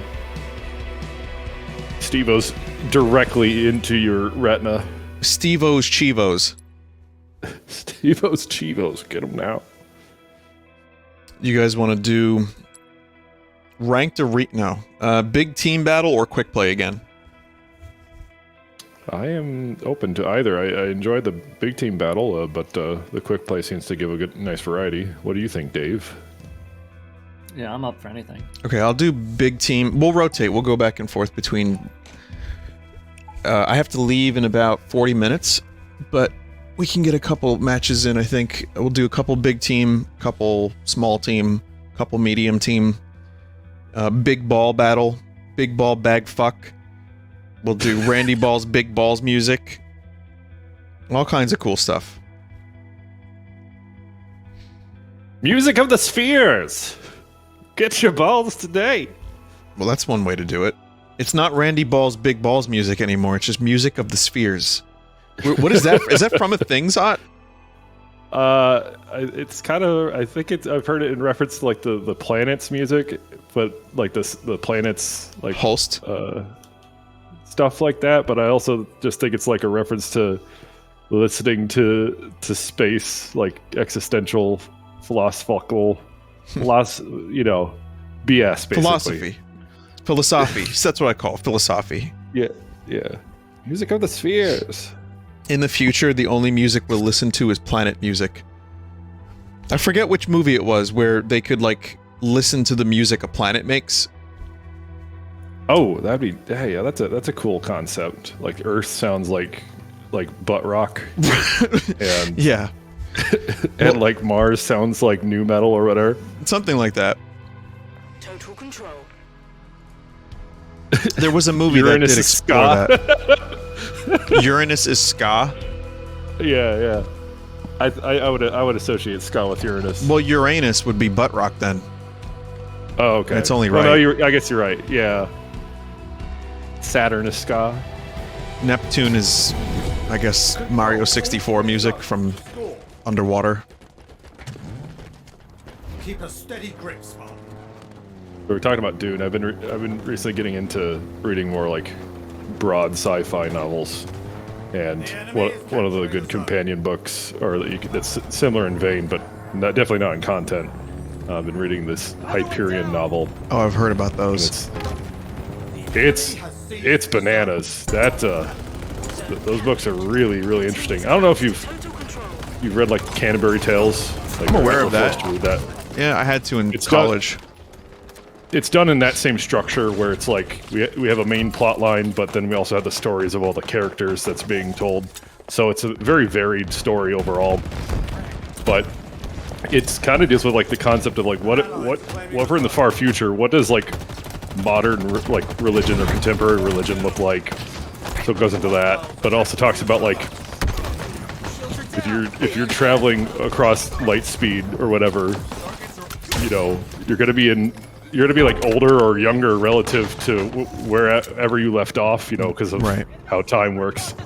It talks about like time debt and all that. I love that shit. Yeah, that's interesting. Like, a lot of like sci-fi just glosses over that, but I like when, like, Interstellar, for all its faults, even though I think it's a fantastic movie, I love that it explores the idea of like time changing depending on where you are, and like that was the emotional like heartbreak of the movie. But yeah, Dune kind of goes into the religious aspect. Like, there's a thing called the Orange Bible, or something, and it's like, even though it's set 20,000 years into the future, there's some version of Catholicism, like some weird version of it, still kind of holding on slightly to some of the stuff. So it kind of goes into that. There's other religious aspects too. That's like the whole point of it, like religion and control and power and politics, yeah. Right. Hyperion goes into that. Like Catholicism still exists, but it's more like it's definitely like down or size comparatively, but it's still interstellar. And one of the plot points is there's like a missionary that goes to a different planet and manages to find like a cathedral that is older than Christianity itself on a completely different star that's system. interesting. Yeah, That's I like weird. those. Yeah, that's cool. One of ours is capturing a zone. Man, I'm getting my ass handed to me. Cool map though. I like this map a lot. Yeah, this is also looks good. Your team has total control. Do you think they shot day for night in this map? You got new zones.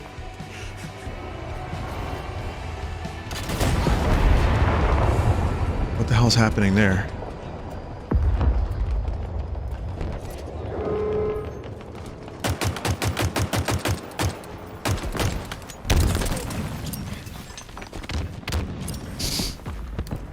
New zones are ready for capture. Hostiles Stuck. capturing a zone. Oh, so the zones change out. One Okay. of ours is capturing a zone. That's good.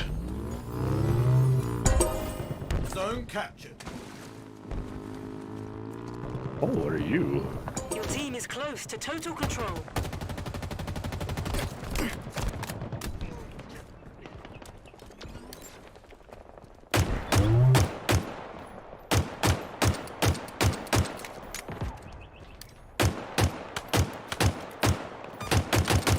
Man, I need a fucking sniper rifle if I'm gonna be over here.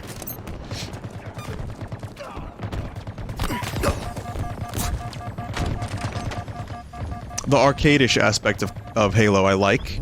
Like, you just start with the same weapons, everyone, and then you have to find them. But there is something to be said for being able to, like, you know, start with a sniper rifle and then, like, take on that role without having to actually physically go to a sniper rifle. Right. But I guess, again, potato potato.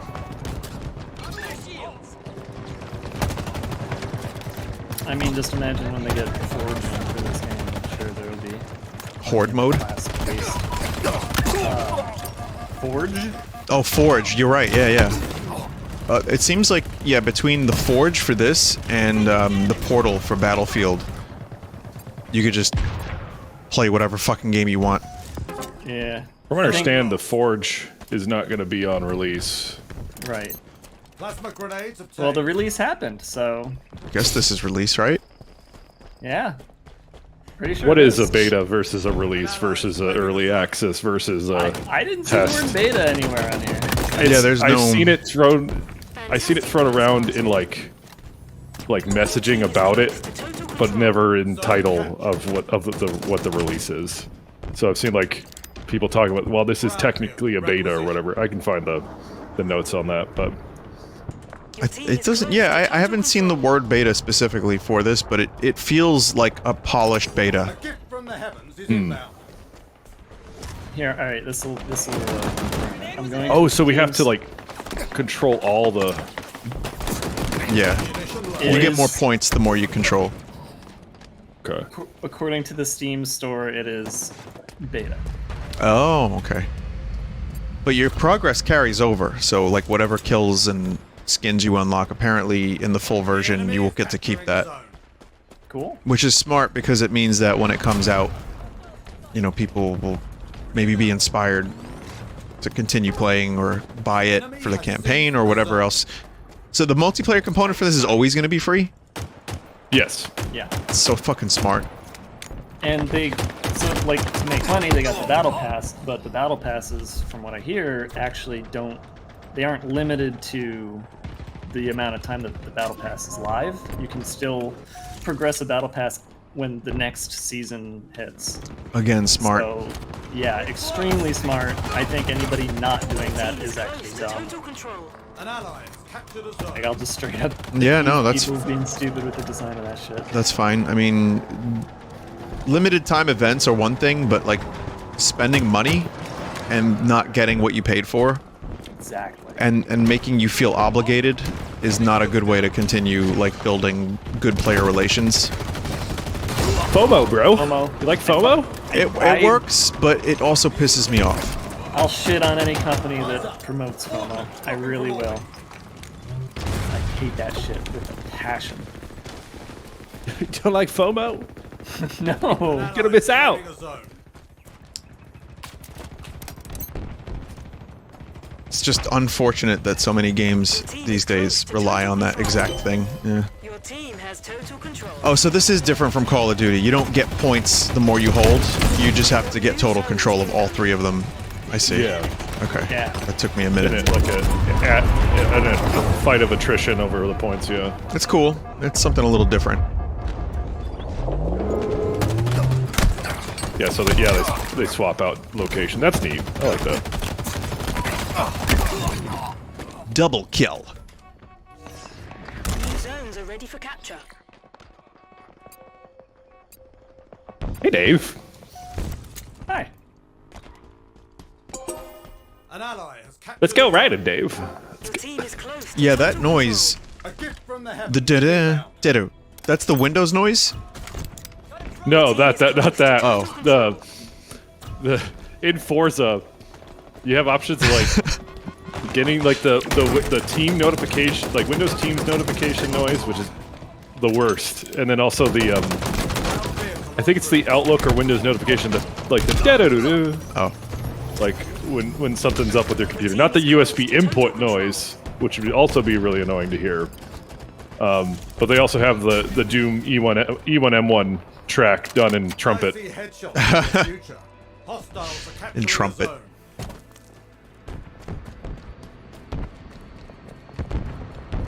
Yeah, I was hearing a noise. I got confused with what you said before, and for some reason I thought that was the Windows noise. I'm like, what is that noise? Why does it keep happening?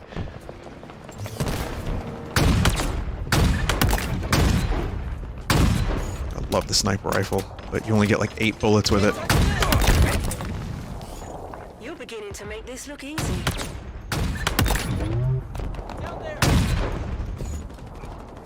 How do you guys know how to refill your fucking ammo? Kill, get or die. Kill or I guess die. so. Yeah. I guess so. Because Pick up that sucks same because I have weapon. sniper. I will be interested, like with Forge and whatever custom game types that come out. I would like to see that stuff.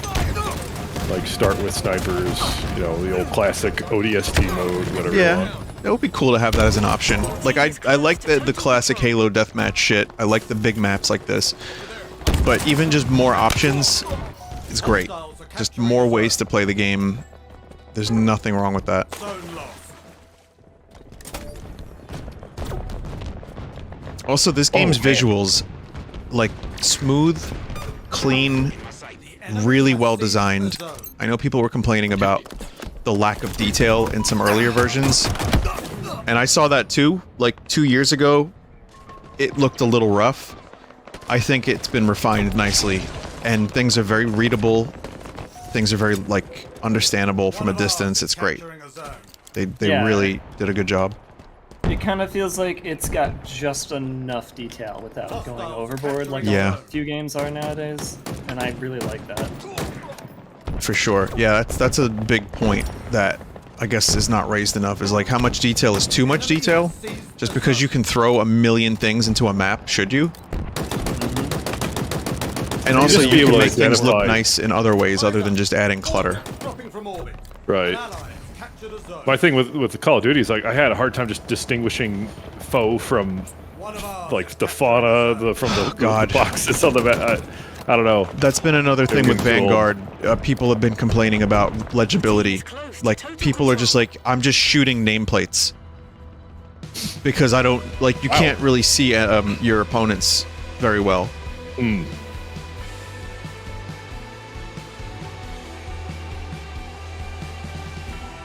I like the Giant's Causeway style loading, like the overworld shot of the loading screen, or with all those, I don't know, like the weird stone columns coming out of the ground. I've always wanted to go to an area like that in real life, Giant's Causeway and whatnot. Stonehenge? You're not talking about Stonehenge, right?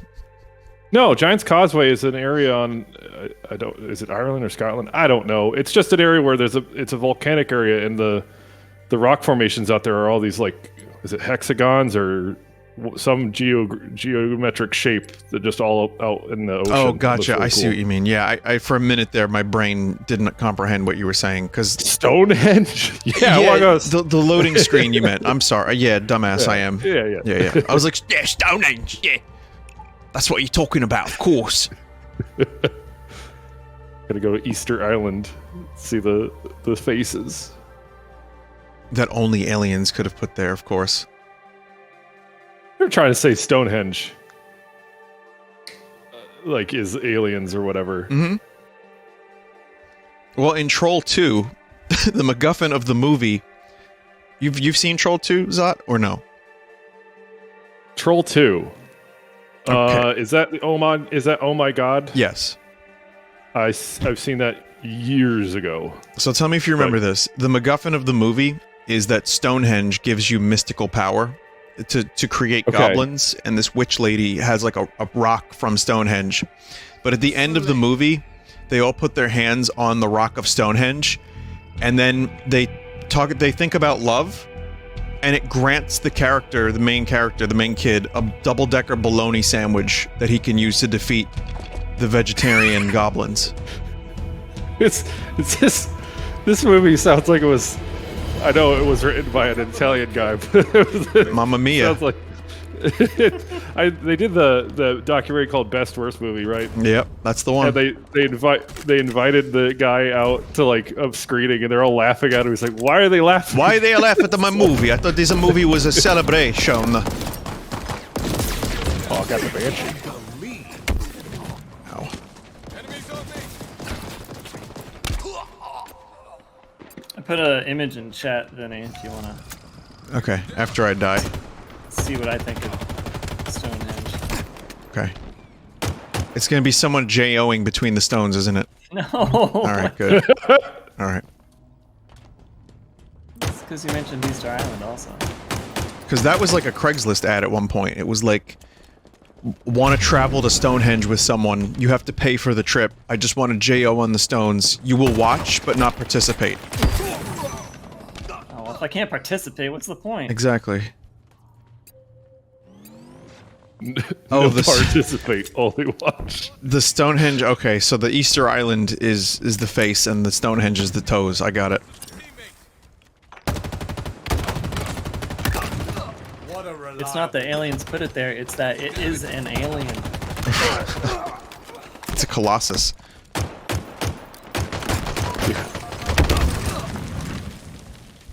This is just team deathmatch, right? Okay.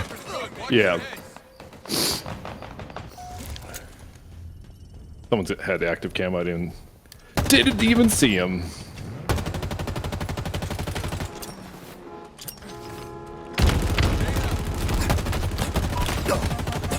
Damn, man, I'm getting like peppered. Yeah. Peppered. I'm getting slapped, that's for sure.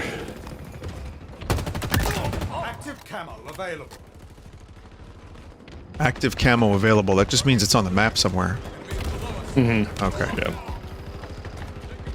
Wish I could cook my grenades. Yeah, again, very arcadey. Yeah.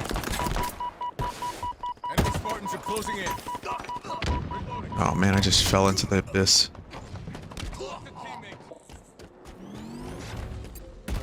Taking Warthog fire. I was saying before you guys joined, the balance between trying to get modern FPS sensibilities mixed with what people love about Halo, that has got to be a head trip when you're a developer. Like trying to figure out exactly how far you can push it without going too far and upsetting the people that make the games and that play the games and have played them since the beginning and really are like Halo super fans. I mean, even Call of Duty though, like when they added like operators that could use sledgehammer like finishing moves, that was seen as uh-oh, I got an invisible gun. Oh no. Well, Game's in good condition. it's kind of funny. It's like air guitar, but air gun. I'll check the VOD. Yeah, you'll like it. It's even the sound of the gun sounded like pop rocks. That's nice. Good glitch. Not anywhere near San Andreas levels, but pretty good. Lost the lead.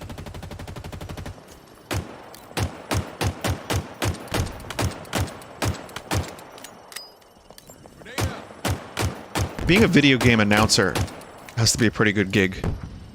Lost the lead. I always like games that allow you to change the voice to, or like you can have a different announcer or whatever. Yeah, that would be cool.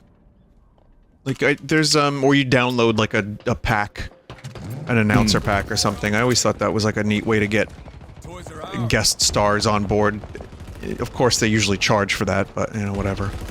Pick up the sniper rifle and jump into a pit. Feels good. Yeah. Enemy halfway to victory. But, like, you go in, you do a day's worth of work, you read off a couple things, and then 3 years later you get another gig. Though I'd imagine there's not enough video games for the Halo voice actor announcer to like work steadily doing the same type of job. Like he probably still has to like do carpentry. Steve Downs, from what I remember, he was a radio DJ. Oh, okay. With a voice like that, yeah. Yeah. KRQZ on the 9. We're gonna go to Mitch and Mitch in the morning with the weather. How about that weather? Well, I'll tell you what, we gotta go to Big Cocksucker and Big Bopper in the morning to get that weather. What do you say, Mitch? Big Bopper in the morning. Big Bopper and Cocksucker in the morning.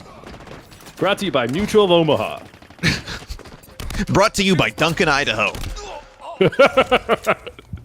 The best mashed potatoes you've ever had. Duncan, Idaho. Now it's doing a brand sponsor deal with Dunkin' Donuts. Yeah, it's Dunkin' Donut potatoes. Get your Dunkin' Donut potato bites with your snack bacon today. See, all I With think about pumpkin is Duncan spice. Hines. What do you I think would of? make that. Power items now available. Dave, what do you Hold on, think I'm of? clicking on heads. Okay, when you're done Duncan clicking... Hines. Who's that? It's like a Duncan Hines is the brownies. Have either of you watched the new Curb Your Enthusiasms yet? I will be the first to admit I have not watched any Curb. Oh, okay. It's been a mean to, but have not done. It's good. It's been fun this season. There's some very good. Is funny- all of it on HBO Max? It is. Sweet. And you don't even really have to have watched previous seasons. You can just pick up wherever you want. It's a good show, and it's in its 11th season, and it's still good. I'm like, all right, I'm in. It's not like as good as the classic series, you know, the classic era of like 15 years ago, but it's fucking close. 5 minutes remaining. I was watching it and then they took it off Amazon and I was just too lazy to get it Yeah, elsewhere. time to plex it up. Enemy team nearing victory. Or find a free HBO Max deal of some kind. Yeah, I get mine through my phone provider. Switch to Comcast and get free HBO Max for 12 months. But I'm already on Subject Comcast. Subject to poor quality technical support 100% of the time. Welcome to Comcast Tech Support. How may I take your order? Huh? Would you like fries with that? I have a lot of sympathy for people in those positions, don't get me wrong, but you have to wonder, Inbound. Like, do they have like rules? Oh, this guy, we already know what problem they're having ahead of time. I always wondered that when they call for like internet issues. They already know what I'm going to complain about. Available. I mean, it's got to be a shitty job. Like, no, that can't be fun. But at the same time, then you have customers yelling at you, and how about when you're just trying to do your job and someone is just nasty because they think like service workers or people in like customer support are just like subhuman. That happens too. That sucks, and that'll turn you bitter. But when you have a company that sucks with tech support, or like, you know, you have to wait on hold for an hour to get someone that just transfer you to another department, it can be demoralizing. It can be fucking awful. Yeah, the companies don't help by forcing these workers to go through a script that most customers don't need. Like, I don't need to be told for the third time in a row to restart my modem. Right. But not everybody knows computer, at least True. to the point of unplug modem. But like, I'll start a conversation with these people and say, look, I know what I'm doing. I've already restarted my computer. I've restarted my modem. I took this out. I plugged that in. I know, just hook me up with the next person. And they'll be like, okay, but first, could you please restart your modem? They should have like they set a profile up for you, and you have to like answer some questions, and you automatically get like tier 2 support because they verified that you have like an A+ certification in tech support, or you got a degree in IT, or that's what I want. I did get a degree in IT. That's why I need this. So do I, but I'll go through the same process just like everybody else. Stay down with tier 1. I mean, I did IT work in college, from my, you know, teachers and stuff. And yeah, it was mostly a unplugged computer, plug back in, restart. But God, there was one computer. It was, you know, their work office computer. It wasn't a laptop or anything. It was riddled with adware, with like viruses. I'm like, what fucking websites are you on? And it was like an older lady. So I'm wondering if she's just clicking everything that came up, every pop-up, everything. So what I ended up doing was I deleted Internet Explorer, replaced the icon with, I replaced, you know, Firefox. I put Firefox there, and then I just named it Internet Explorer. And then I put ad block on it, and I, you know, cleaned the computer up, and it was fine. But yeah, I think one of the more interesting IT support issues I've had is going to work. I have one of my special users, and I use special users as a term of like they need more technical support, and that's just so I know to be a little bit less technical in my explanations. And a lady asked me just through the hallway, she says, "What internet do you use?" And I was like, yeah, so my brain failed. Like, it was like passing like a bad error to my brain, because I was like, what internet do you use? What internet do you use? And I'm thinking she must be talking about like ISP. Right, yeah, like, yeah, of course. Which ISP? No, she was asking what browser do I use? Yeah. What internet do you use? What internet do you use? And it's that had to put like in my, that was an earlier like support issue I had, but that kind of put me in a place of like, don't assume anything. Right, because you don't know someone's knowledge level. It could be as basic as they come. And I think that's nice though, because it's a learning opportunity. You can see someone actually willing to learn. But the problem is, you can have that, which is nice. Like, oh, I understand. You meant your browser. This is what a browser is, and she was very thankful for that. Or you have another situation. It's like, we're moving to a new system. Everybody get on board. Oh no, you can't get everybody on board. They still want to use the old system, whatever it may be. Like, trying to get everybody to swap their chat, instant messenger chat to the modern one is like, no, I like. Right, they're so used to it. Yeah. I mean, even as a younger folk, I get used to things, you know, a certain way, and my workflow.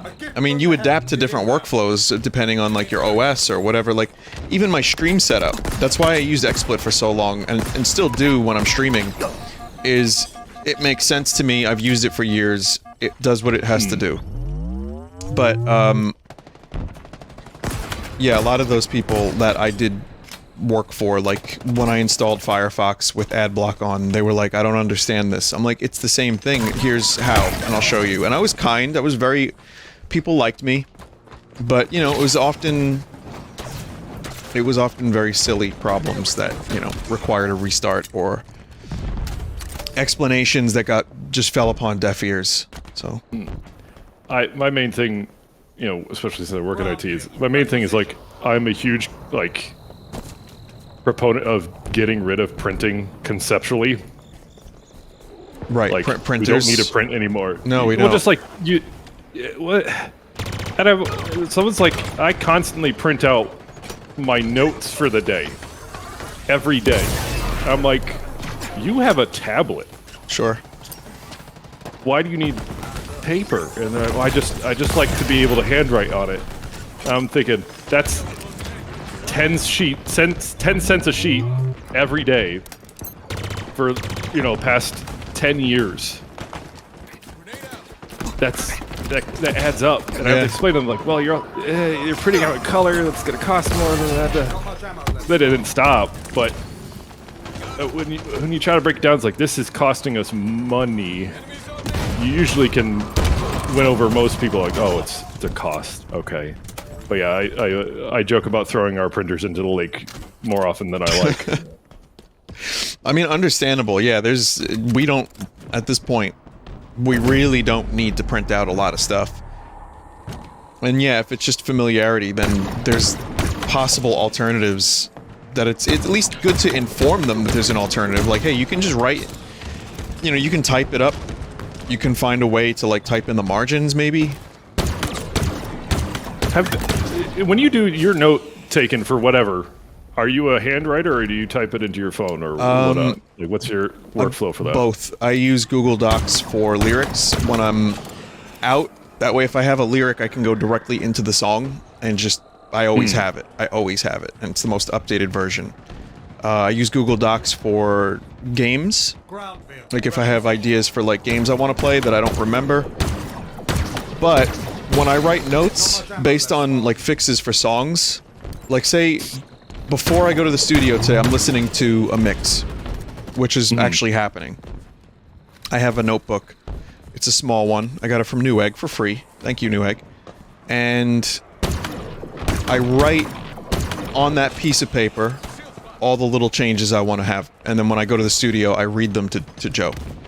And that way I can cross them off, I have them with me. That's easier than having it on my phone for some reason. I think it's just tradition. Because I have the notebook anyway. I don't know, it's hard to explain why I need that, and I don't, but I like it. I've gotten to the point, so like in my free time, I've been trying to learn how to do like creative writing, trying to get back into like writing little short stories or whatever, just for the sake of getting thoughts out. And I found that I have like this weird disconnect from like my brain to outputting anything creatively when I'm on a computer. I'm so formal when in my writing on a computer, but if I handwrite it, I feel like I'm more connected to whatever the brain space is. It feels like a more direct interface. So handwriting for me is only really relegated for creative things, pure as day. But when I was working on my bachelor's, I had a hard enough time just typing at a computer because I get so distracted. So when I was writing my papers through college, I had to actually have Bailey type it for me while I did dictation. I just could not stay focused in front of like Microsoft Word or whatever. Interesting. Yeah. I guess for me it's different because I traditionally in college, you know, as an English major, the class, I can't even say it without laughing anymore, but all of my reports were just, typed up in MS Word. I don't know. I wanted to get in the habit of, when it comes to like writing anything, just being more like deconstructive of what I read and trying to apply that. But again, I just I don't know where like the interest comes from, or the way to stay on track with something. I always have a failure with that. It can be on target. It can be tough. I think I understand. I hate writing for the record. Like, writing lyrics is great because it's like you can basically you end up filling a page, and it's so abstract. I hear, like, if I have a song in my head that I wrote, like, the music for that week, Requisition. throughout the next couple weeks, I might get a line or two just from humming it in my head, or like without even trying. And then what I do is I go back to the song, you know, weeks later, a month later, whatever, and then read what I wrote and try to understand what the song is. Like, what does this mean? Where'd these lines come from? And then I put the work in, and I try to take those lines, have it make sense to me, and then create a song from them that makes some level of sense. Or even if it doesn't make sense, as long as it's stream of consciousness and it sounds good, and the intent, the emotional intent is available, then I've succeeded. But that's more fun to me than sitting down and writing linearly, like, a point A to point B, here's 10 pages of a thing. I don't Plotting like that. things out, doing the structure of everything. I don't like that. Structurally, Yeah, I can fill a page. Do you feel like you write the chorus more than the story bits, or do you do story bits and then find the chorus through that? It's basically the same for chorus and verse. I have a bit of a problem where I tend to overwrite my choruses. So, like, whereas, like, you know, like, Come As You Are, Kurt goes, I swear I don't have a gun. And then he just says, I swear I don't have a gun, I don't have a gun, I don't have a gun, I don't have a gun, I don't have a gun. I might write, I don't have a gun, I'm having fun. I like to pet the bun. You're a bit of a scum. Right, and like I tend to not repeat, but here's the thing: the repetition is what makes like a pop song. So repetition. What is it? Repetition legitimizes that's the term. Oh, I like that. Repetition. Yeah, where you can have a dissonant phrase, but so long as you repeat that dissonant phrase, it becomes legitimate to whatever song you're in. Unless you're making just noise rock or whatever. Yeah. I mean, there's context. You can write whatever you want, but depending on your genre, you can just write almost nothing and it'll work. But I tend to overwrite, and so I don't have one preference or another. I tend to do both verse and chorus around in the same way, same time. But chorus, you can get away with repetition more, I feel. So sometimes. I'll tell you what, on the next one, there's going to be a couple choruses that are just repetition choruses because I wanted to delve into that a little bit. And, like, just try to do something with less words. So, like, as few words as possible to still say something interesting. I learned recently the term outsider music. What's that? So it's apparently, this reference to Kurt Cobain, because he said he had one of the shirts of an artist who was an outsider musician. But it's basically people who make music that have really like no classical training at all, but also it has like a childlike quality, kind of like naivety about music.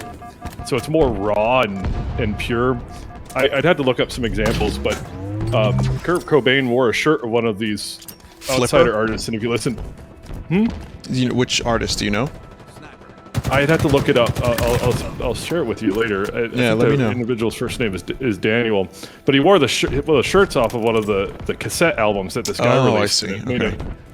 And people were like, "Whoa, what's that from?" But his music, it is fairly childlike. It has very lo-fi quality to it, recorded on a cassette. But I was like, I'm gonna get into outsider music, but it's like that's not like a genre. It's more of a It's just who you are, right? You're right. It's an identity, like identity of this person making the music. That's fascinating. Yeah, I mean, I would assume, for me, outsider music, the phrase just punk, post-punk, right? You know. Let me look up this outsider music. I'm gonna do one more with you guys, if that's cool. Sure. Daniel Johnston is the individual that Kurt Cobain wore the shirt of. Was an American singer and songwriter, visual artist regarded as a significant figure in outsider lo-fi and alternative music scenes. Most of his work consisted of cassettes recorded alone in his home, and his music was frequently cited for its pure and childlike qualities. Let's see. He gathered a local following in the 1980s by passing out tapes of his music while working in a McDonald's at the Adobe Center in Austin, Texas. His cult status was propelled when Nirvana's Kurt Cobain was wearing a T-shirt that featured artwork from Johnston's 1983 cassette album "Hi, How Are You?" Even the name is perfect. It's like so. Yeah. Because I know Kurt also liked the Shags. Do you know who they are? No. They've released albums that some consider to be. There's an album of theirs that's like terrible. It's like a family. Not like G.G. Allen stuff or anything. No, like it's that. like a bunch of young girls that were in like a band, and their father. It was like in the late '60s. Oh, why have I heard about this? Because it's like a kind of a semi-famous story. Shags were an American all-female rock and outsider music band. There you go, from Fremont, New Hampshire, 1968. So, of course, Kurt being Kurt, he wore a shirt of theirs, and people were like, "Who are these guys?" Because Kurt likes them. But he did that a lot. Like he wore the band Flipper. He talked about how Teenage Fan Club was the best band in the world. Like he used his platform to show people that there were a lot of great rock bands out there not getting the same attention as Nirvana. So I respect that. I appreciate that. I think that's sick. It's a cool thing to do. Sick moves, Dave. That's like you did a kickflip with a good warthog. Hell yeah. I love driving in games. Ow. Ow. Taking ghost fire.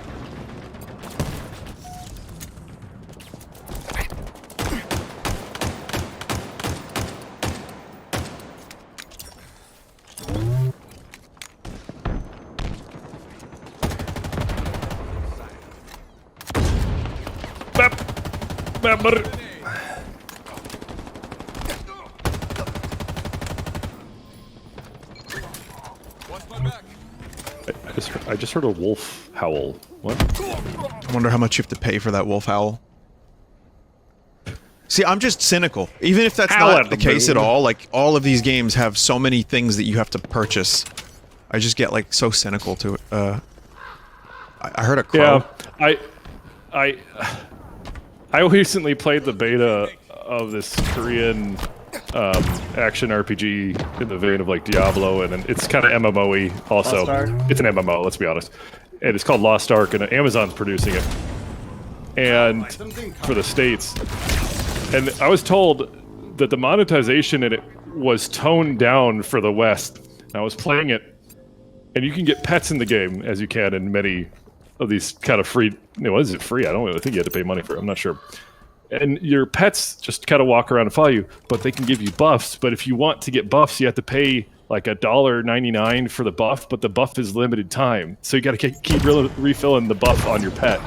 Like that's how much minutia they've added to the monetizations. Like the buff, you got a buff with the pet.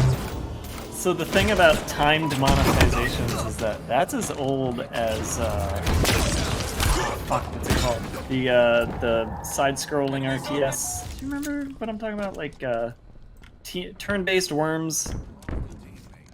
Is it a Worms game, or is it a Worms-like game? It was a Worms-like game. Keep that beam steady. This is gonna bother me that it's not coming to my mind. Hold on. Inbound.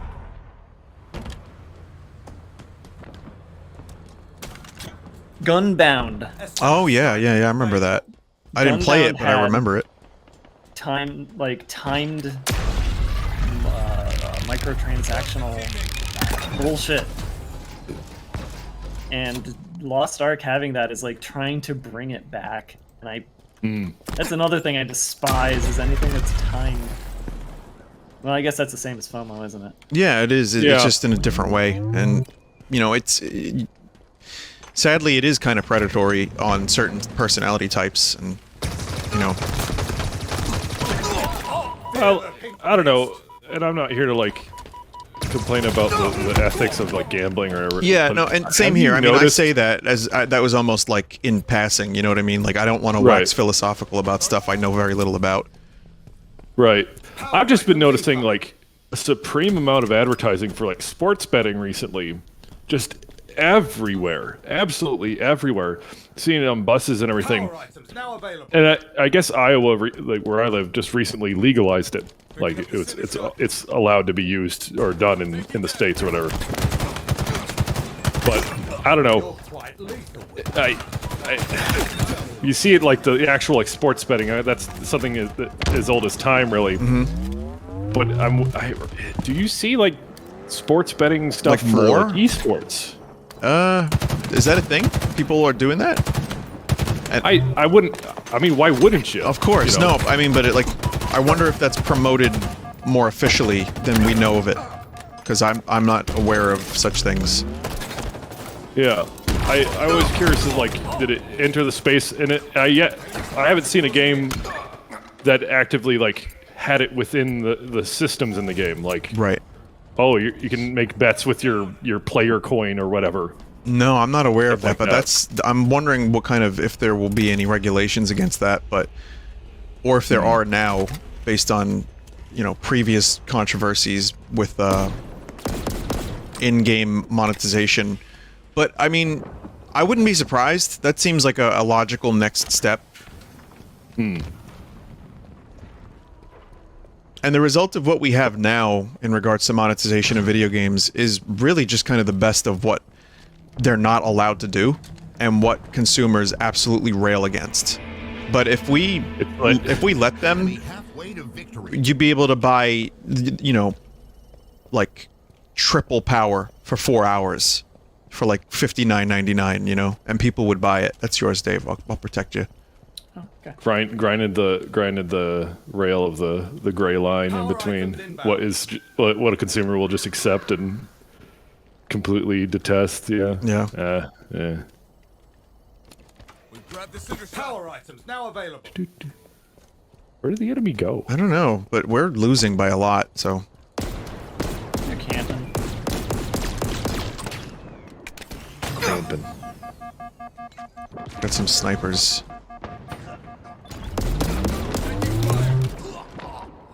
How'd you die? Sniper. Sniper. Burn them all down. Fucking hell. Ooh. Man, we are getting fucking rocked.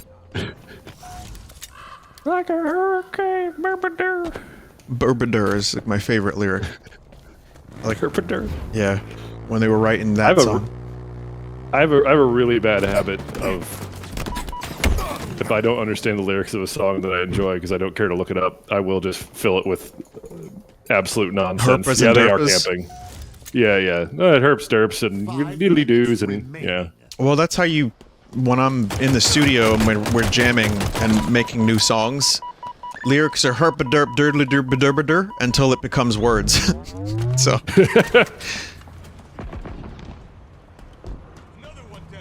Yeah, those are the versions of the songs I know the people want the most.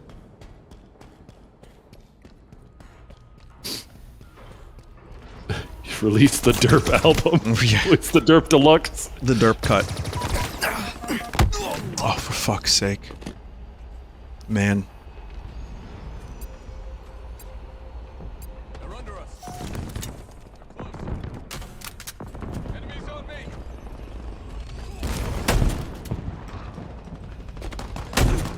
It is nice hearing the old classic Halo recharge noises and all that.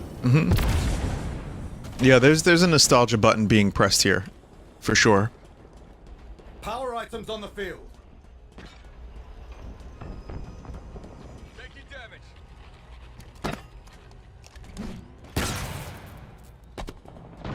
You can pick up those glowing boxes. And throw them. Yeah, it's like insta-kill. Enemies on me. That's cool. I just realized that. Go all Donkey Kong and throw a barrel at somebody. Yeah, these KDs are just amazing. Wretched. Oh yeah. Enemy is below us. Watch my back. I like the round is almost ending music. S7 sniper inbound. It's very, massage. This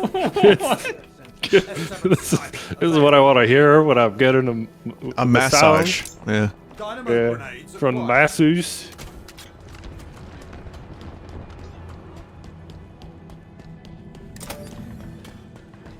I'm looking forward to learning what half of these guns do, because when it does something on the first shot and I'm like, oh, it does that, and then I shoot every shot afterwards and it does nothing. Mm-hmm. It's like, what did I just shoot?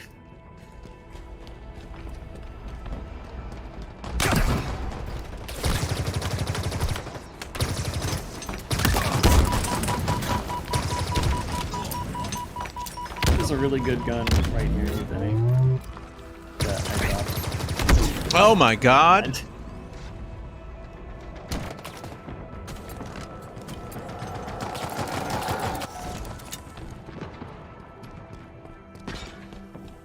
Have you used the grapple hook at all? Mm-hmm. It doesn't have the most range, but it's fun.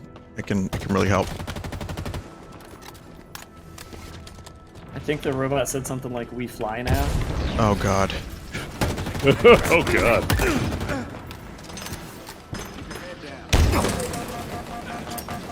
I see you. Oscar, we need you to deliver a line. You see, there's a character who's returning that will surprise people, and we don't know how to make this work unless you use your acting. Can you use your acting for us, Oscar? I'll try. What do you need me to say? Can you say, somehow Baron Harkonnen has returned? Yeah, sure. I'll do it. Ay, ay, ay. I can tell it's a good game because I don't feel terrible for losing consistently. No, I like this a lot. I mean, I feel like a little bit more variety. Like the Forge is gonna improve a lot of stuff, and I'm sure there's gonna be different game modes and maps and all that kind of stuff. We didn't do ranked arena, which I don't know what that is, but I'm not worried about that. With quick play, you've got, let's see, CTF. We didn't even do capture the flag. There's strongholds. We did oddball. We did Slayer. So I mean, there's definitely stuff, but we probably didn't see a lot of things. But yeah, this game is cool. It's Halo. It feels like Halo. And you can even customize your weapons, even though I don't know how you unlock more of that stuff, but it doesn't matter. Let's see. For the battle pass. Yeah. Well, still, this was fun. Thanks, Yeah. guys, for joining. Yeah. And everybody out there listening, watching. It's good. It's Halo. I don't know which game is going to hold my attention more, but probably Halo. I mean, I've played the Battlefield beta a couple weeks ago, or whatever it was. I played a lot of Vanguard in the past week and a half, and now I've played this. And this, to me, feels the most polished. So yeah, Halo's back, I think. Thank you for watching, everyone. Dave Zot, so it's Dave Cap and Great Zot on Twitch. So check them out. And now I go and get brain blasted at the studio. Goodbye.